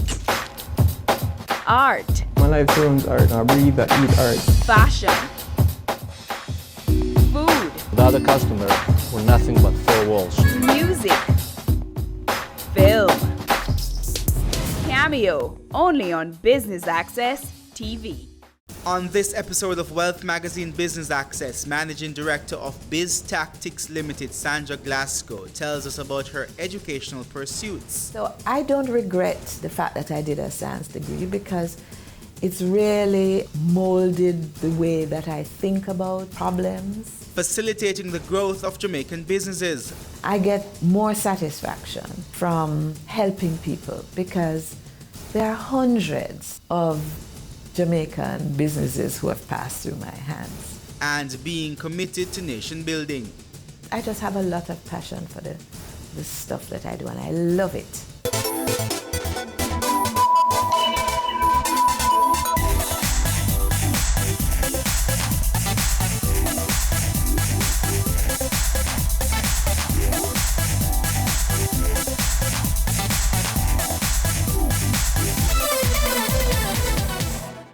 I'm Sandra Glasgow, Managing Director of Biz Tactics Limited.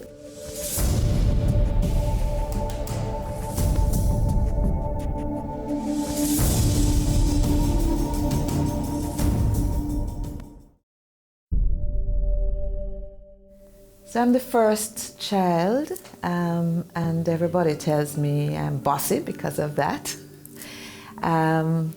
You know, my parents were very young when they were married. My mother was 19 and my father was 20. When my mother was 20, I was born, and my other 3 siblings came in quick succession, 1 year after the other. So, and then my parents were divorced pretty early. I think my mother must have been like 26 when she was divorced, with 4 young children. So it was a difficult time growing up, but my mother, Irene, is a very determined woman. She, at one stage, had several jobs just to take care of us. And I think, you know, I'm very much like my mother, very determined, hardworking, very ambitious, but very caring about my family, and that's who my mother was. So I went to Vaz Prep School as a young child, and then when my parents were divorced, my mother couldn't afford to send me to Vaz. So we all went to Providence Primary School, which was in Ligonier at the time. It's now New Providence Primary. My mother in those days worked with the University of the West Indies, and we had a really good childhood. My father is from a very large family, the Walter clan from St. Mary. So I always had aunts and uncles to visit in the country. My grandfather owned a large farm, and we would have wonderful summers spending time with him and our aunts and uncles. So, you know, I was always very ambitious. And my siblings will tell you I sort of ruled with an iron hand because my mother was always busy at work. And I remember at 9, I used to go home and start cooking the dinner because we didn't have a helper. And I had to look after my siblings. So I learned very early how to take care of myself. I went to St. Hugh's High School. I got a scholarship from Providence Primary to St. Hugh's in 1967, and I enjoyed St. Hugh's very much. My 2 sisters, Denise and Claudia, also went there. My brother went to Jamaica College. And when I guess I was about 14, my now husband, my husband of 40 years in fact, came to live beside us in Mona. He was our next door neighbor, and we didn't actually have a fence between our homes. So, and we became fast friends. I was sort of introducing him to Kingston. He hadn't lived in Kingston before. And that blossomed into a relationship, and I was engaged when I was, I think I was 18 and a half years old. I was engaged to be married. And we got married when I was 20 in August 1976. So at St. Hugh's, I really enjoyed the sciences. And so in sixth form, I was doing biology, I think it was, and chemistry and physics. But I also enjoyed the languages. I was very good at French. I was French first speaking champion for many years. And when I was at St. Hugh's in fourth form, they introduced a novel program where some of the girls could do some O-levels in fourth form. So I attempted 3 O-levels, and I was successful. So that allowed me space to take on another subject when I was in fifth form. And so I took up Spanish and did Spanish at O-level in 1 year. So I not only did the sciences, but I enjoyed the languages as well. So I actually left St. Hugh's at the end of lower 6 because my mother was the assistant registrar for student affairs at UWI. And I realized that with my O-levels, I could get into the N1 program in the Faculty of Natural Sciences. So that's what I did, and I pursued a Bachelor of Science degree and my majors are actually zoology, marine biology, and applied botany. Those were my majors. But my father had a group of companies. He was always in business, and he told me that he wanted me to come work with him. So I had a job as soon as I graduated. So I went to work with my dad as general manager for a company called MFV Limited Trading as Garden Foods. And we made and bottled Solomon Gundy, hot sauce, a brown sauce, and pickles. And we exported those products to Trinidad and the rest of the Caribbean. It was a very interesting journey because having graduated from university, I had never done business. I had no business subjects on the, as part of my education. So I had to learn fast. I remember doing a marketing course at the Institute of Management and Production, and I essentially taught myself accounting. I took the accounting books and I went through them page by page and taught myself accounting. So working with my father was very interesting because I hadn't really grown up with him, and I really revered him. I loved him very much. So when he invited me to work with him, I was really excited about that. In fact, one of the areas that I specialize in now is family business governance. And a lot of the things that I do with my clients today are things that, mistakes that my father made in his business that I don't want anybody else to make. My father, I think, ran his businesses, in a very lifestyle manner. So the resources of the business would be used for his personal things, and he was a good Jamaican man, if you know what I mean. So, he and I sort of butted heads over some of those things. It was interesting because I was a general manager for this particular company, and he was the managing director. And I would give my staff instructions in the morning, and he would walk through the back door and give them instructions that were totally opposite to what I had told them. So it sometimes became quite testy between us. And after I spent 4 years with him, I said, I think this is it. I don't think that he really was ready to give up any control at all, and it was untenable for me to be running the company and not, sort of agreeing with him on how things should go. And that's a lesson that I have shared with a lot of my clients, because when you're starting, if you've started a business, at some point you have to get professional management in place. The founder can't run all of these businesses, and grow them successfully. And I would say to him, but Dad, I've gone to university, I've been trained, I know what I'm doing. And he would say, well, I went to the University of Life. So we parted company after 4 years, and I went on to do other things. I really tried to find a job after I left my dad, and I could not find a job. It was very difficult because I really wanted to go out to work.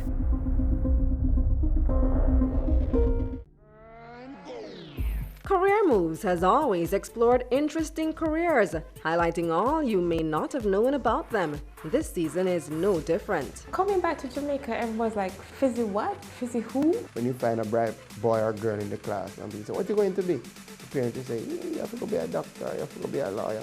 Nobody says you have to go be a politician. Let me see your hands! Tune in Tuesdays at 8 p.m. on Business Access TV.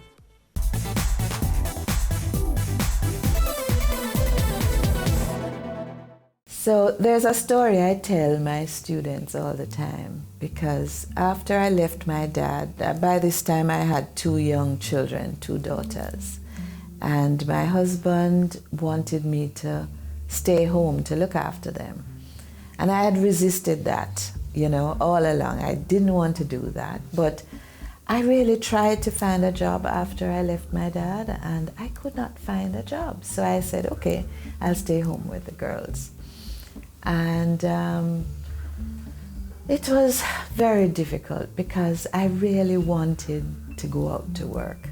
And I remember my husband giving me a stipend, and I lived on South Avenue, and I would go down to Lee's Fifth Avenue. I had spent the stipend one time, and I then didn't have any money to put gas in the car or do some of the other things I needed to do. And I remember once going to him and saying, well, I need some more money. And he gave me a lecture about money management. So I said, oh no. So I said, you know what? I have got to find a job because this isn't going to work. My neighbor worked with an international organization called ICA, the Inter-American Institute for Cooperation on Agriculture. And they were hosting a conference, and she needed somebody to address envelopes for 2 weeks. She was offering me a job, paying $250 a week, and my husband was giving me a stipend of $700 for the week. So I thought, well, $500 plus $700, I'm set, So I took the job, and I finished addressing the envelopes in 3 days. And I said to my boss, who was an American woman, what next? And she said, okay, help me with this aspect of the conference planning. And then I finished that, and she said, help me with this other thing. And soon enough, the conference came around, and they asked me to stay on to help them with the execution of the conference. And at the end of it, I got an offer to work as a national professional with ICA. I don't regret the fact that I did a science degree because it's really molded the way that I think about problems. I look at them very scientifically, in fact. I do the analysis, I come up with solutions. So I never regretted that I did the sciences, but I very much enjoyed business. When I worked with my dad, I just loved the idea that we were making products, that people were being employed, that we were exporting these products to other markets. And then when I transitioned into entrepreneurial education, I really loved sharing with other people and helping people to think about business in a different way. And when I spent 20 years at CAST / it later became UTech, and people would always say to me, why aren't you, if you're so passionate about business, why aren't you running your own business? And I would always say to them, listen, I get more satisfaction from helping people because there are hundreds of Jamaican businesses who have passed through my hands. So I started my company after I left the PSOJ in 2013, in May 2013, in fact. And when I left PSOJ, I decided I wasn't going to get another job. I thought I'd really had enough knowledge under my belt, and I was doing exciting things. I had done a number of things at PSOJ, particularly supporting SMEs. And so BizTactics really is, our tagline is supporting growth aspiring firms. And I do that through a number of interventions. One is corporate governance, because I believe that if a company doesn't have good governance, it's not going to grow effectively.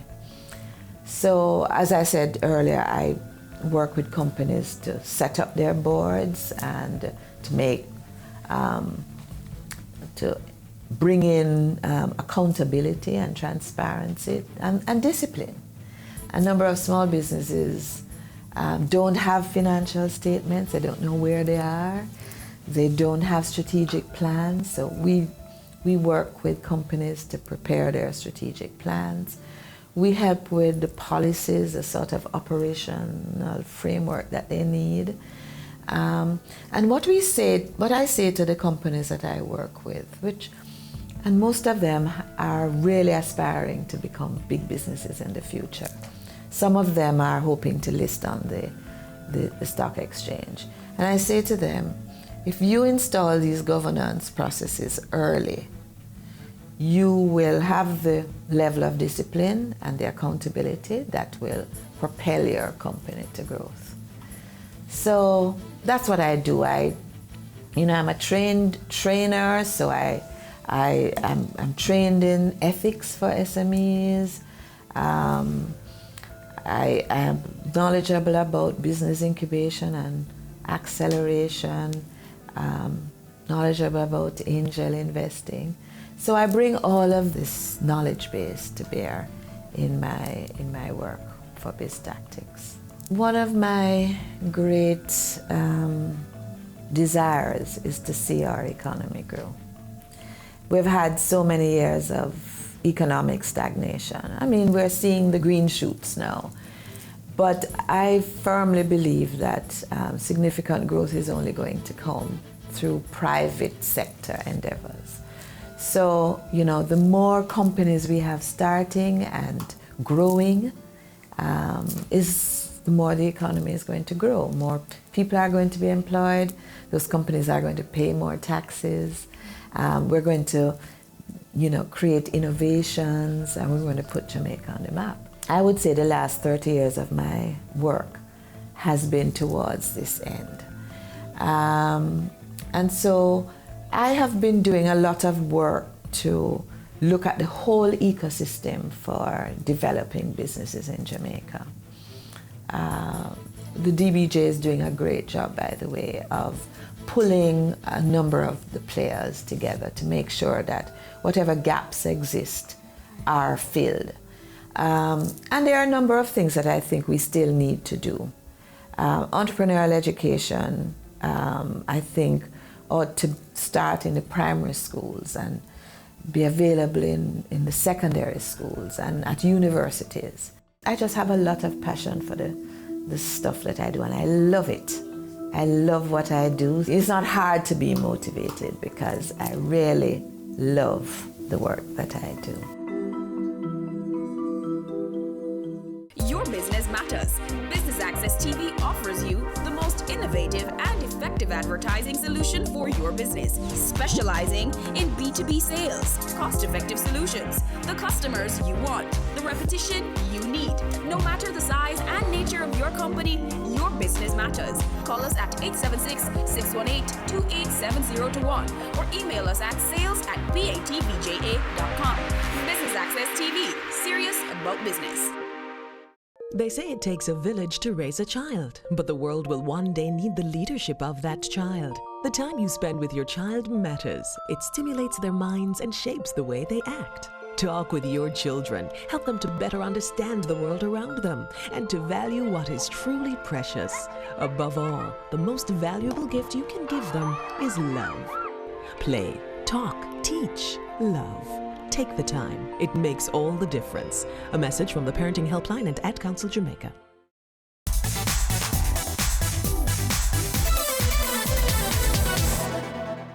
I'm in my home office at 4 o'clock most mornings. People will tell you that they get emails from me at 3:30 or 4 o'clock or 5 o'clock. That's how I work. And I get my best work done very early in the morning. But I just have a lot of passion for the stuff that I do, and I love it. I love what I do, so it's not hard to be motivated because I really love the work that I do. I tell people that I am a covert feminist. And I really have always been helping my fellow female entrepreneurs and women in general to get ahead. This is, although we're described as a matriarchal society, men rule this economy, this country. So, one of the things I try to do is to get more women on boards, for example, because I think men and women bring different skills and attitudes to business, and I think a balance of genders is really important for business. So I wouldn't really say it's been a challenge or a problem, but breaking that glass ceiling can sometimes be difficult, and I have been in many situations where women are sort of stereotyped. That really gets me. My colleagues on the boards I sit on will tell you that. I'm not a stereotypical woman. I'm sort of not in the kitchen, although I like cooking. I'm a professional woman, so I really despise when men in particular try to put me in a box or try to keep me down. But it doesn't bother me really. I have done a lot of work with charities. I used to be on the board of Dress for Success Jamaica, and I really loved doing that. In 2010, when I was at the PSOJ, I worked very closely with Joe Matalon to start Youth, and I'm on the board of Youth now. It's actually been taken over by the ICD group, and I've done a lot of work. I've mentored the young people in the youth program, and I continue to support youth financially as well as giving them moral support. My daughter is actually the executive director of youth now, my daughter Alicia. I've also served on the board of Junior Achievement Jamaica, and I continue to support Alfie Mullins-Aiken in the work that she does with Junior Achievement. And I give to my church and the Cancer Society, but youth is really the main vehicle through which I do my philanthropy now. So for me, wealth is more than having money.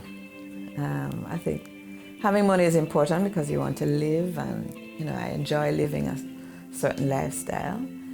But all of that would be nothing if I didn't have my family. I'm very, very, very family oriented. I've been married to the same guy for 40 years. And we have a wonderful relationship. We have 2 lovely daughters. Lorianne is head of marketing for Digicel in Trinidad.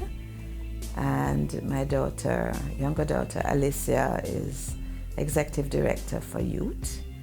And Alicia has gifted us with our first grandchild, Kai. Anybody who sees my WhatsApp profile will know that I'm a Nana, and Nana loves Kai. And I also have some very close friends. My closest friend is Ambassador Margaret Jobson, who is our ambassador in Germany. I met her when I went to Providence Primary, and we have been best of friends ever since. That was 1966. And I have other close friends, particularly girlfriends. We get together now and then. We celebrate each other's birthdays. I have a lot of acquaintances, but I would say I have a small number of real friends. And some of the people I work with, Joe Matalon is the chairman of my company, and he and his family are very, very dear to me. And my siblings. So I make time for all of those elements, those aspects of my life. I exercise, I should do more, but exercise is important. I love to party. Give me 70s music and I will dance all night. My friends will tell you that we love to go up into the hills and have picnics, and my husband and I have decided that we're going to try out every hotel in Jamaica. So we frequently, go for weekends with the family, and I just have a really blessed life.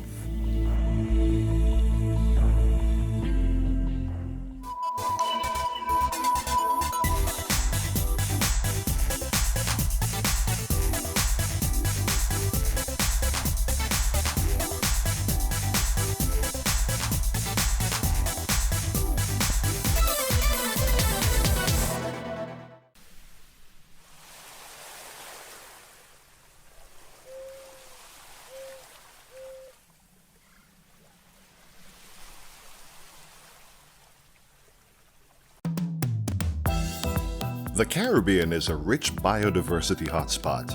It has over 11,000 plant species, and about 72 of these are found only in this region. This richness also extends to the Caribbean people. Their traditional knowledge of the region's varied natural resources has integrated nature into the economic and health sectors worldwide.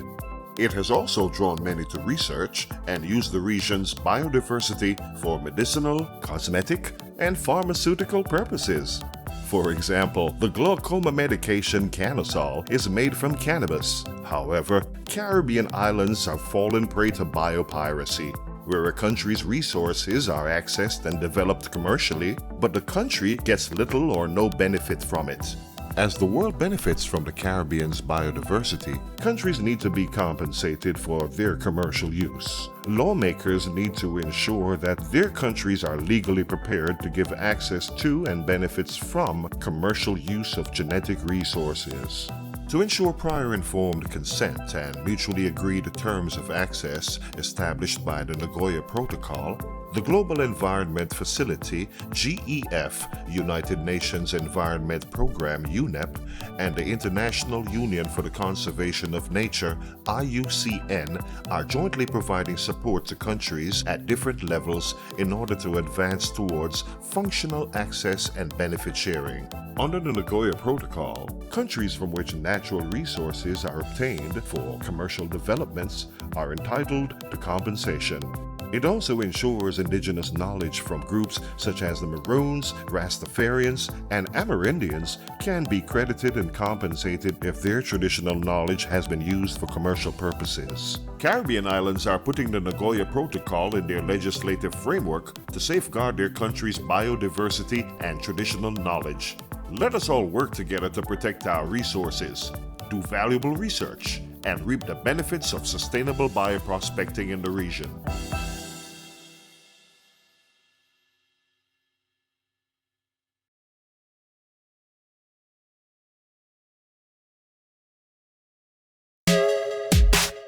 My name is Christelle Harris. You're watching Business Access TV, serious about business.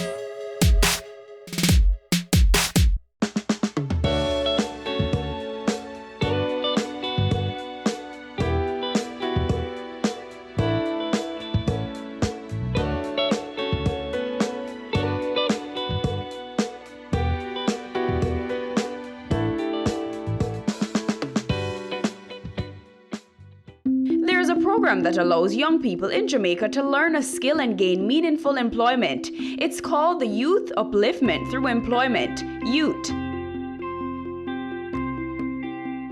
YOUT is a non-profit organization that provides employability and life skills training for unattached youth.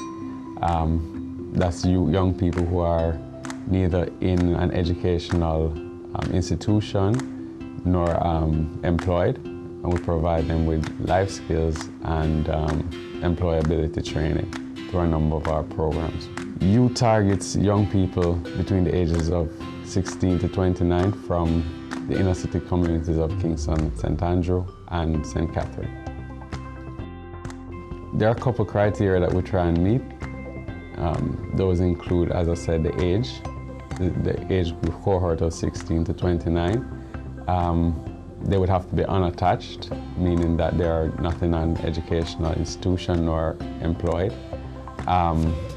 And they would also have to come from one of the 33 communities that we target, which cut across Kingston, St. Andrew, and St. Catherine. The programs that we have, I think, have had a dramatic impact on the young people. I feel that we have had tremendous success in training young people and getting them ready for the world of work. I think that youth has, even through the recent acquisition of YOU, has kind of enhanced our ability to deliver additional value-added programs to the young people and provide them with not only skills training and employability, but also mentorship and support that will allow them to be successful, whether in the programs and in the world of work. Our flagship program is Youth Build. It's an 18-month program that we do in collaboration with the HeartTrust NTA and the National Housing Trust, as well as Jeep. Through the Youth Build program, we were able to place 100 young people in employment opportunities for 3 months. We also provide the young people with, as I said, life skills training, which gives them a little bit of knowledge about how it is that you're supposed to operate within the world of work. We found that the results have been tremendous. We've had a lot of stories coming out of the Youth Build program of young people who have had their lives changed through the program. And that's kind of what we're about, changing lives. We also have a program called Youth Lens Support that we partnered with eMedia Interactive, who are our training partners. That program was funded by Australian Aid. And what that program did was we trained 70 young people over a 2-year period in film production, pre-production, production, and post-production. And we also placed those young people in job opportunities. Business Access was one of the partners that provided us with placements, as well as Flow and a number of other companies. Youth Microwork is a program that trained 50 young people in how to access work online. It's really a partnership that came about through Digital Jam 2 years ago. And what it does is it allowed us to partner with a company called Crowdflower, which is based in the US, to provide access for the young people to work opportunities.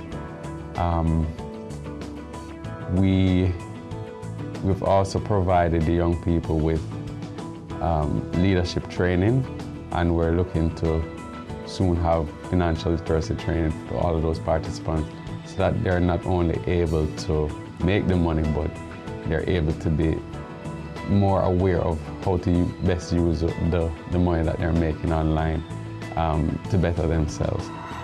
The program is funded by the Joan Duncan Foundation. We also have provided recently training in the use of a platform called FIFA through Internet Income Jamaica.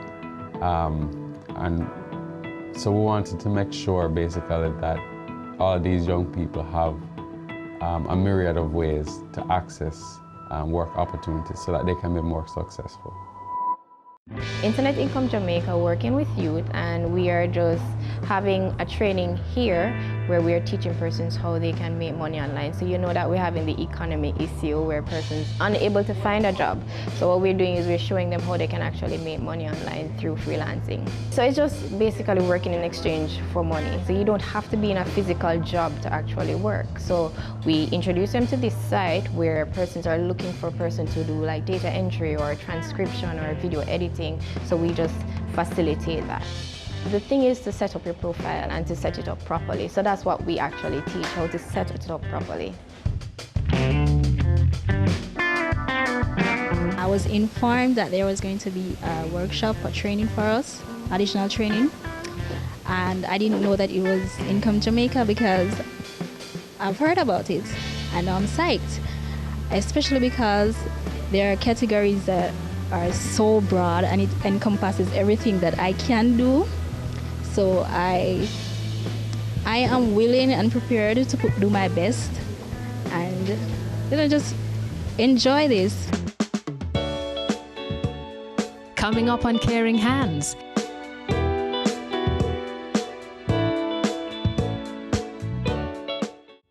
They say it takes a village to raise a child, but the world will one day need the leadership of that child. The time you spend with your child matters. It stimulates their minds and shapes the way they act. Talk with your children. Help them to better understand the world around them and to value what is truly precious. Above all, the most valuable gift you can give them is love. Play, talk, teach, love. Take the time. It makes all the difference. A message from the Parenting Helpline and Ad Council Jamaica.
As a teacher for over 8 years, we need to realize that the children are our future. We need to love them, appreciate and respect our children. No more violence against children. No more!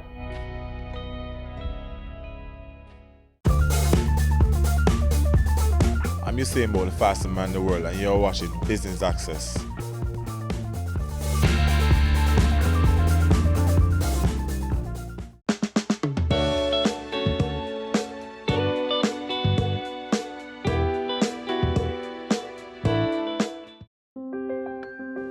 Through youth, hundreds of young people are given the opportunity to recognize and develop their potential. A lot of our young people today are out of work. Unemployment rate for youth is about triple the national average. And so young people need to find creative and productive ways to engage themselves and to be able to empower themselves to be active and productive citizens of the country. The MultiCare Foundation is actually a sister foundation, as I mentioned before. I have responsibility for both.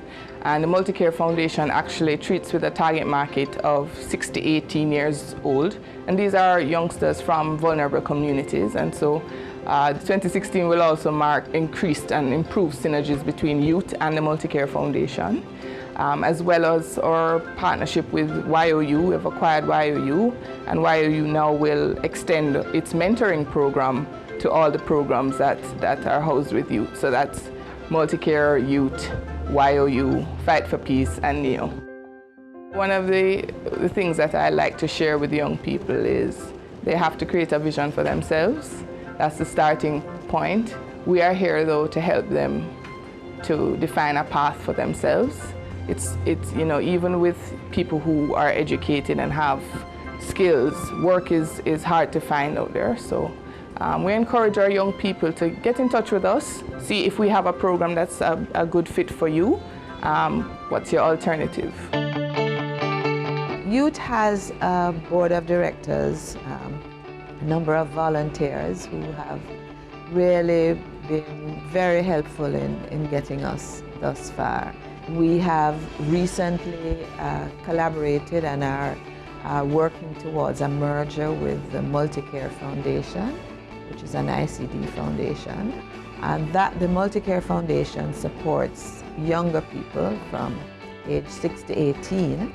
And so we're really looking at the gamut of the youth population, because youth unemployment is a serious problem in this country, and we want to make sure that our young people are employed, actively contributing to the society, and that will ensure that they are not involved in activities that might lead to crime and violence. So we also have some great plans. We have some programs which are soon to get underway. Youth is a program that started in 2010 to support at-risk youth in Kingston and the Kingston metropolitan area. The whole idea is really to get them engaged and employed and contributing to society, and we do that through a number of training programs that focus on areas in which these young people can make a contribution and get jobs, and also to improve their outlook on as citizens of the country, to share with them critical life skills that are going to make them employable and significant contributors to the development of the society. We're actually in the second phase of the program. Between 2010 and 2013, this was a program operated out of the private sector organization of Jamaica. Since that, the ICD group has adopted the program, and we are taking a slightly different approach to implementing the project or the program. It's not really a project, it's an ongoing program. We're trying to provide critical skills in areas of innovation. I mean, we are here at the Microwork Center. That is one of the areas that we're looking at. Really some non-traditional areas, but also some traditional skills areas that are certainly growing and that provide opportunities for employment. We really put a lot of focus on making sure that we work with our partners, people in the private sector, in non-governmental organizations, and in the public sector to adequately prepare these young people for jobs. And we do provide a placement service that follows on the training. Most of our programs have an element of internship. So while the young people are learning, they're also getting employment opportunities and learning how it is to be employed. Youth has been focusing on some critical areas, as I said earlier. One of them is construction. We have a program with the National Housing Trust that has been going very well for the last 3 years. That's called Youth Build. And we're just about finishing our second phase of Youth Build and hope to start a third phase. And that has been really very successful. We have managed to place a number of the participants, and some of them have, I should say, the Heart Trust is one of our key partners. They provide the training. And for those who participated in phase 1 and phase 2, we have had some really impressive results with some of those young people going on to do higher levels of certification at Heart. We're very proud of that program.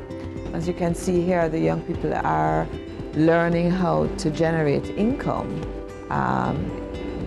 providing their skills and services on the internet, and that's a growing area of employment, and we're really working to equip our participants with the skills needed to be successful in this area. Coming up on Caring Hands.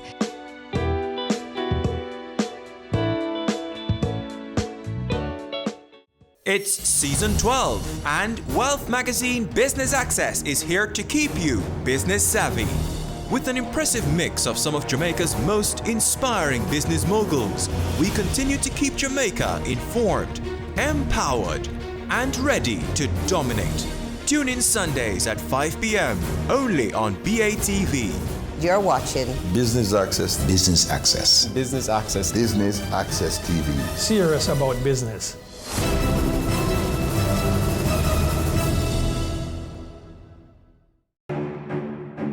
Go for God Family Church. Today's message is for those of you who thought that Jesus was finished. Inspiring messages. I'm here to tell you today that you are excellent. God is excellent. Empowerment from biblical motivation. To be glorified means to endow with authority. A woman is a powerful, creative being. Join Pastor Christopher Morgan and the Go for God team as we go for God. Cameo brings the creative industries to life. Delighting creatives in different fields each week. Art. My life turns art. I breathe, I eat art. Fashion. Food. Without a customer, we're nothing but four walls. Music. Film. Cameo, only on Business Access TV. Violence against women is a violation of human rights. Its impact ranges from immediate to long-term physical, mental, and sexual consequences, sometimes resulting in death. It negatively impacts women's general well-being and can prevent us from fully participating in society. Be a better human being. No more violence against women. No more.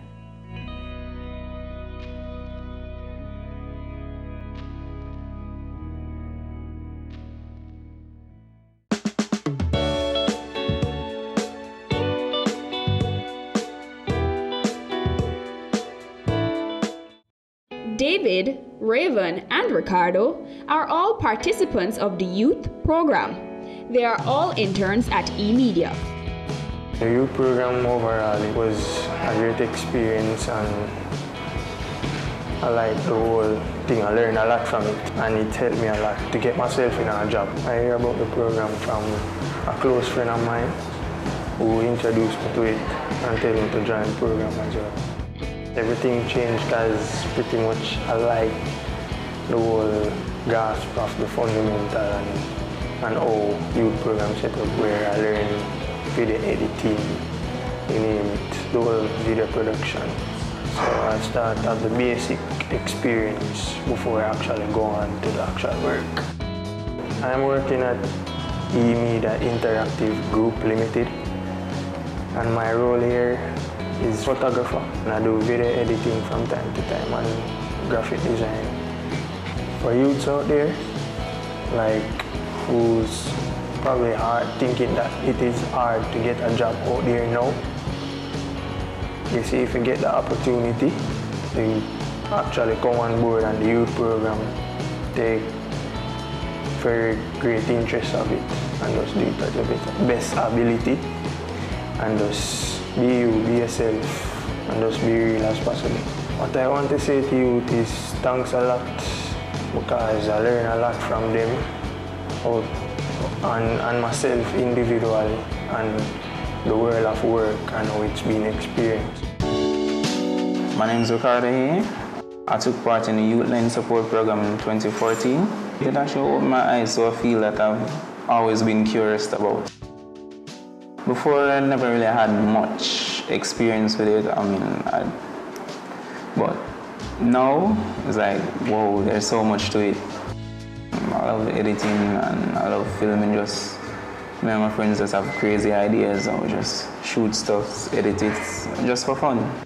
Working here has been a wonderful experience. I mean, I have great co-workers, although we have ups and downs, but it's a whole lot of fun. I mean, I get to go to meet a lot of people, exciting people, which have traveled all over the island. I heard about the youth program from a friend.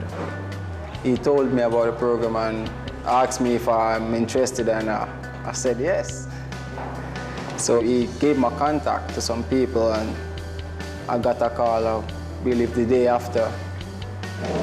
Yeah, and right there and then I did an over-the-phone interview, and I was so lucky that I was approved to be a part of the youth program in 2014.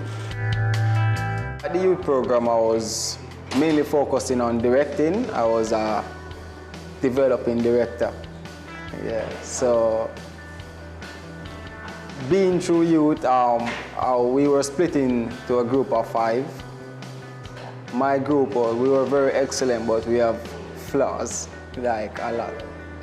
So I stretched my arms out and did almost a bit of everything there. So I fell in love with the whole media thing, and now I want to pursue this as a career, so youth really helped me. Now I'm an intern at InMedia Interactive, and my career here is lighting, a gaffer for those professionals, and for those who might not know, I'm a lighting technician. So I do lighting on set, photography, videos, etc., whatever you need. My experience here at InMedia is very excellent. Since I've been here, I've learned a lot, meet new people, I've been to lots of places. It's been overwhelming. I really enjoyed it here. And I'm really thankful for Tyrone, who employed me here. For those at home probably not doing anything or isn't employed right now, there's a program out there that's called Youth. I'm a participant and I'm employed now, full-time. So I would advise you all to just get there, join the program, and be like me, achieve it, go for it. It's going to be a very exciting year for youth. 2016 marks the beginning of our new employment opportunities for youth program in Jamaica. NEO is a program of the IDB, and we have a Jamaican alliance of a number of private, public sector and NGO interests at the table. The goal of that program is really to provide training opportunities, skills training opportunities for about 8,000 Jamaican youth, as well as an additional 2,000 youth will benefit from employment placement. So we're really excited about the program. It's a 3-year endeavor, and we're hoping really to make a mark in terms of employability and youth in Jamaica, to tackle unemployment. We are also joining forces, the Fight for Peace, which is a Brazilian organization that focuses on boxing and martial arts, to engage young people in holistic development. They will be joining us at the youth offices. So we're looking to create a youth development hub where we are now, with a number of international and local partners. So, we all have the common goal of youth development in Jamaica, and so we're looking strategically at working together to bolster our efforts.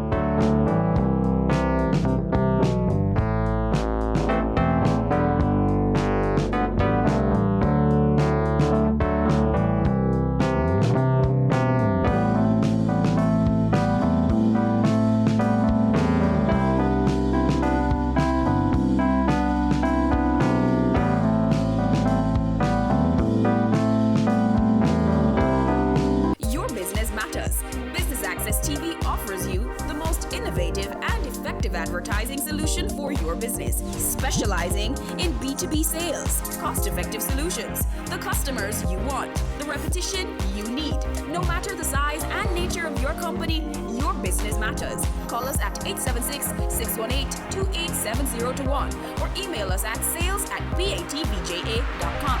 Business Access TV, serious about business. All human life is precious. Respect life. No more senseless killings. No more.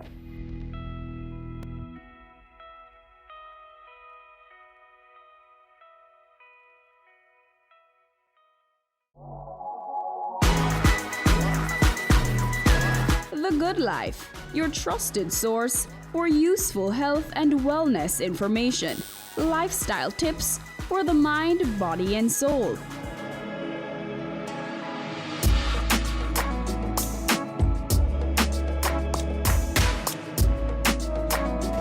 Tune in Tuesdays at 8:30 p.m. on Business Access TV. Now presenting the Jamaica Social Investment Fund ICDP Enterprise Development Project. Entrepreneurial Grant Business Pitch.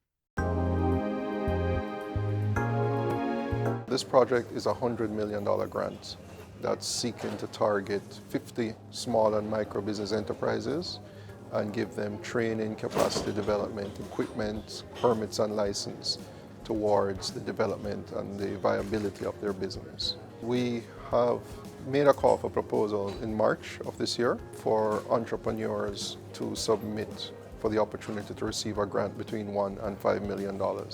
We received more than 500 applications, and so we have now shortlisted them to 100. So we've invited that top 100 applicants here today, and they're going to have to pitch their business idea to a panel, and of the 150 will actually transfer and win the opportunity for the grants. One of the primary objectives of what we're doing here is employment.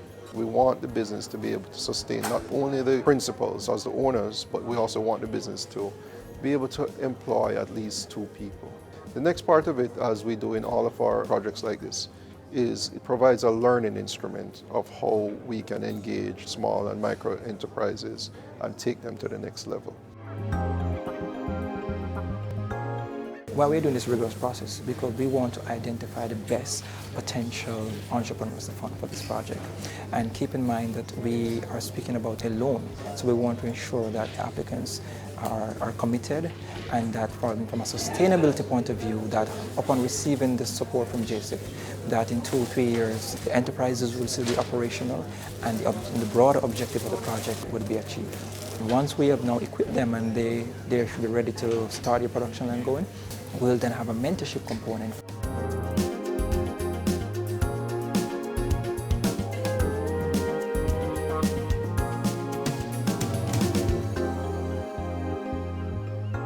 It has been a very competitive process. Jamaica is filled with persons with drive and passion. We're expecting that the best will be selected, and then for those who are not successful, we are also hoping to link them to other providers of services, because I'm telling you today, from what I've seen, it is an excellent opportunity.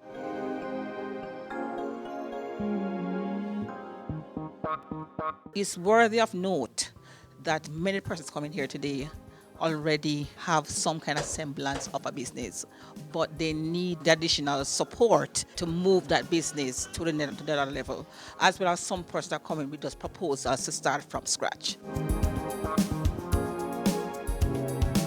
On behalf of the JSIF, we want to really thank the DBJ and other partners from UWI who came to be part of the panel, and just to remind you that the JSIF is here and we're investing for community development.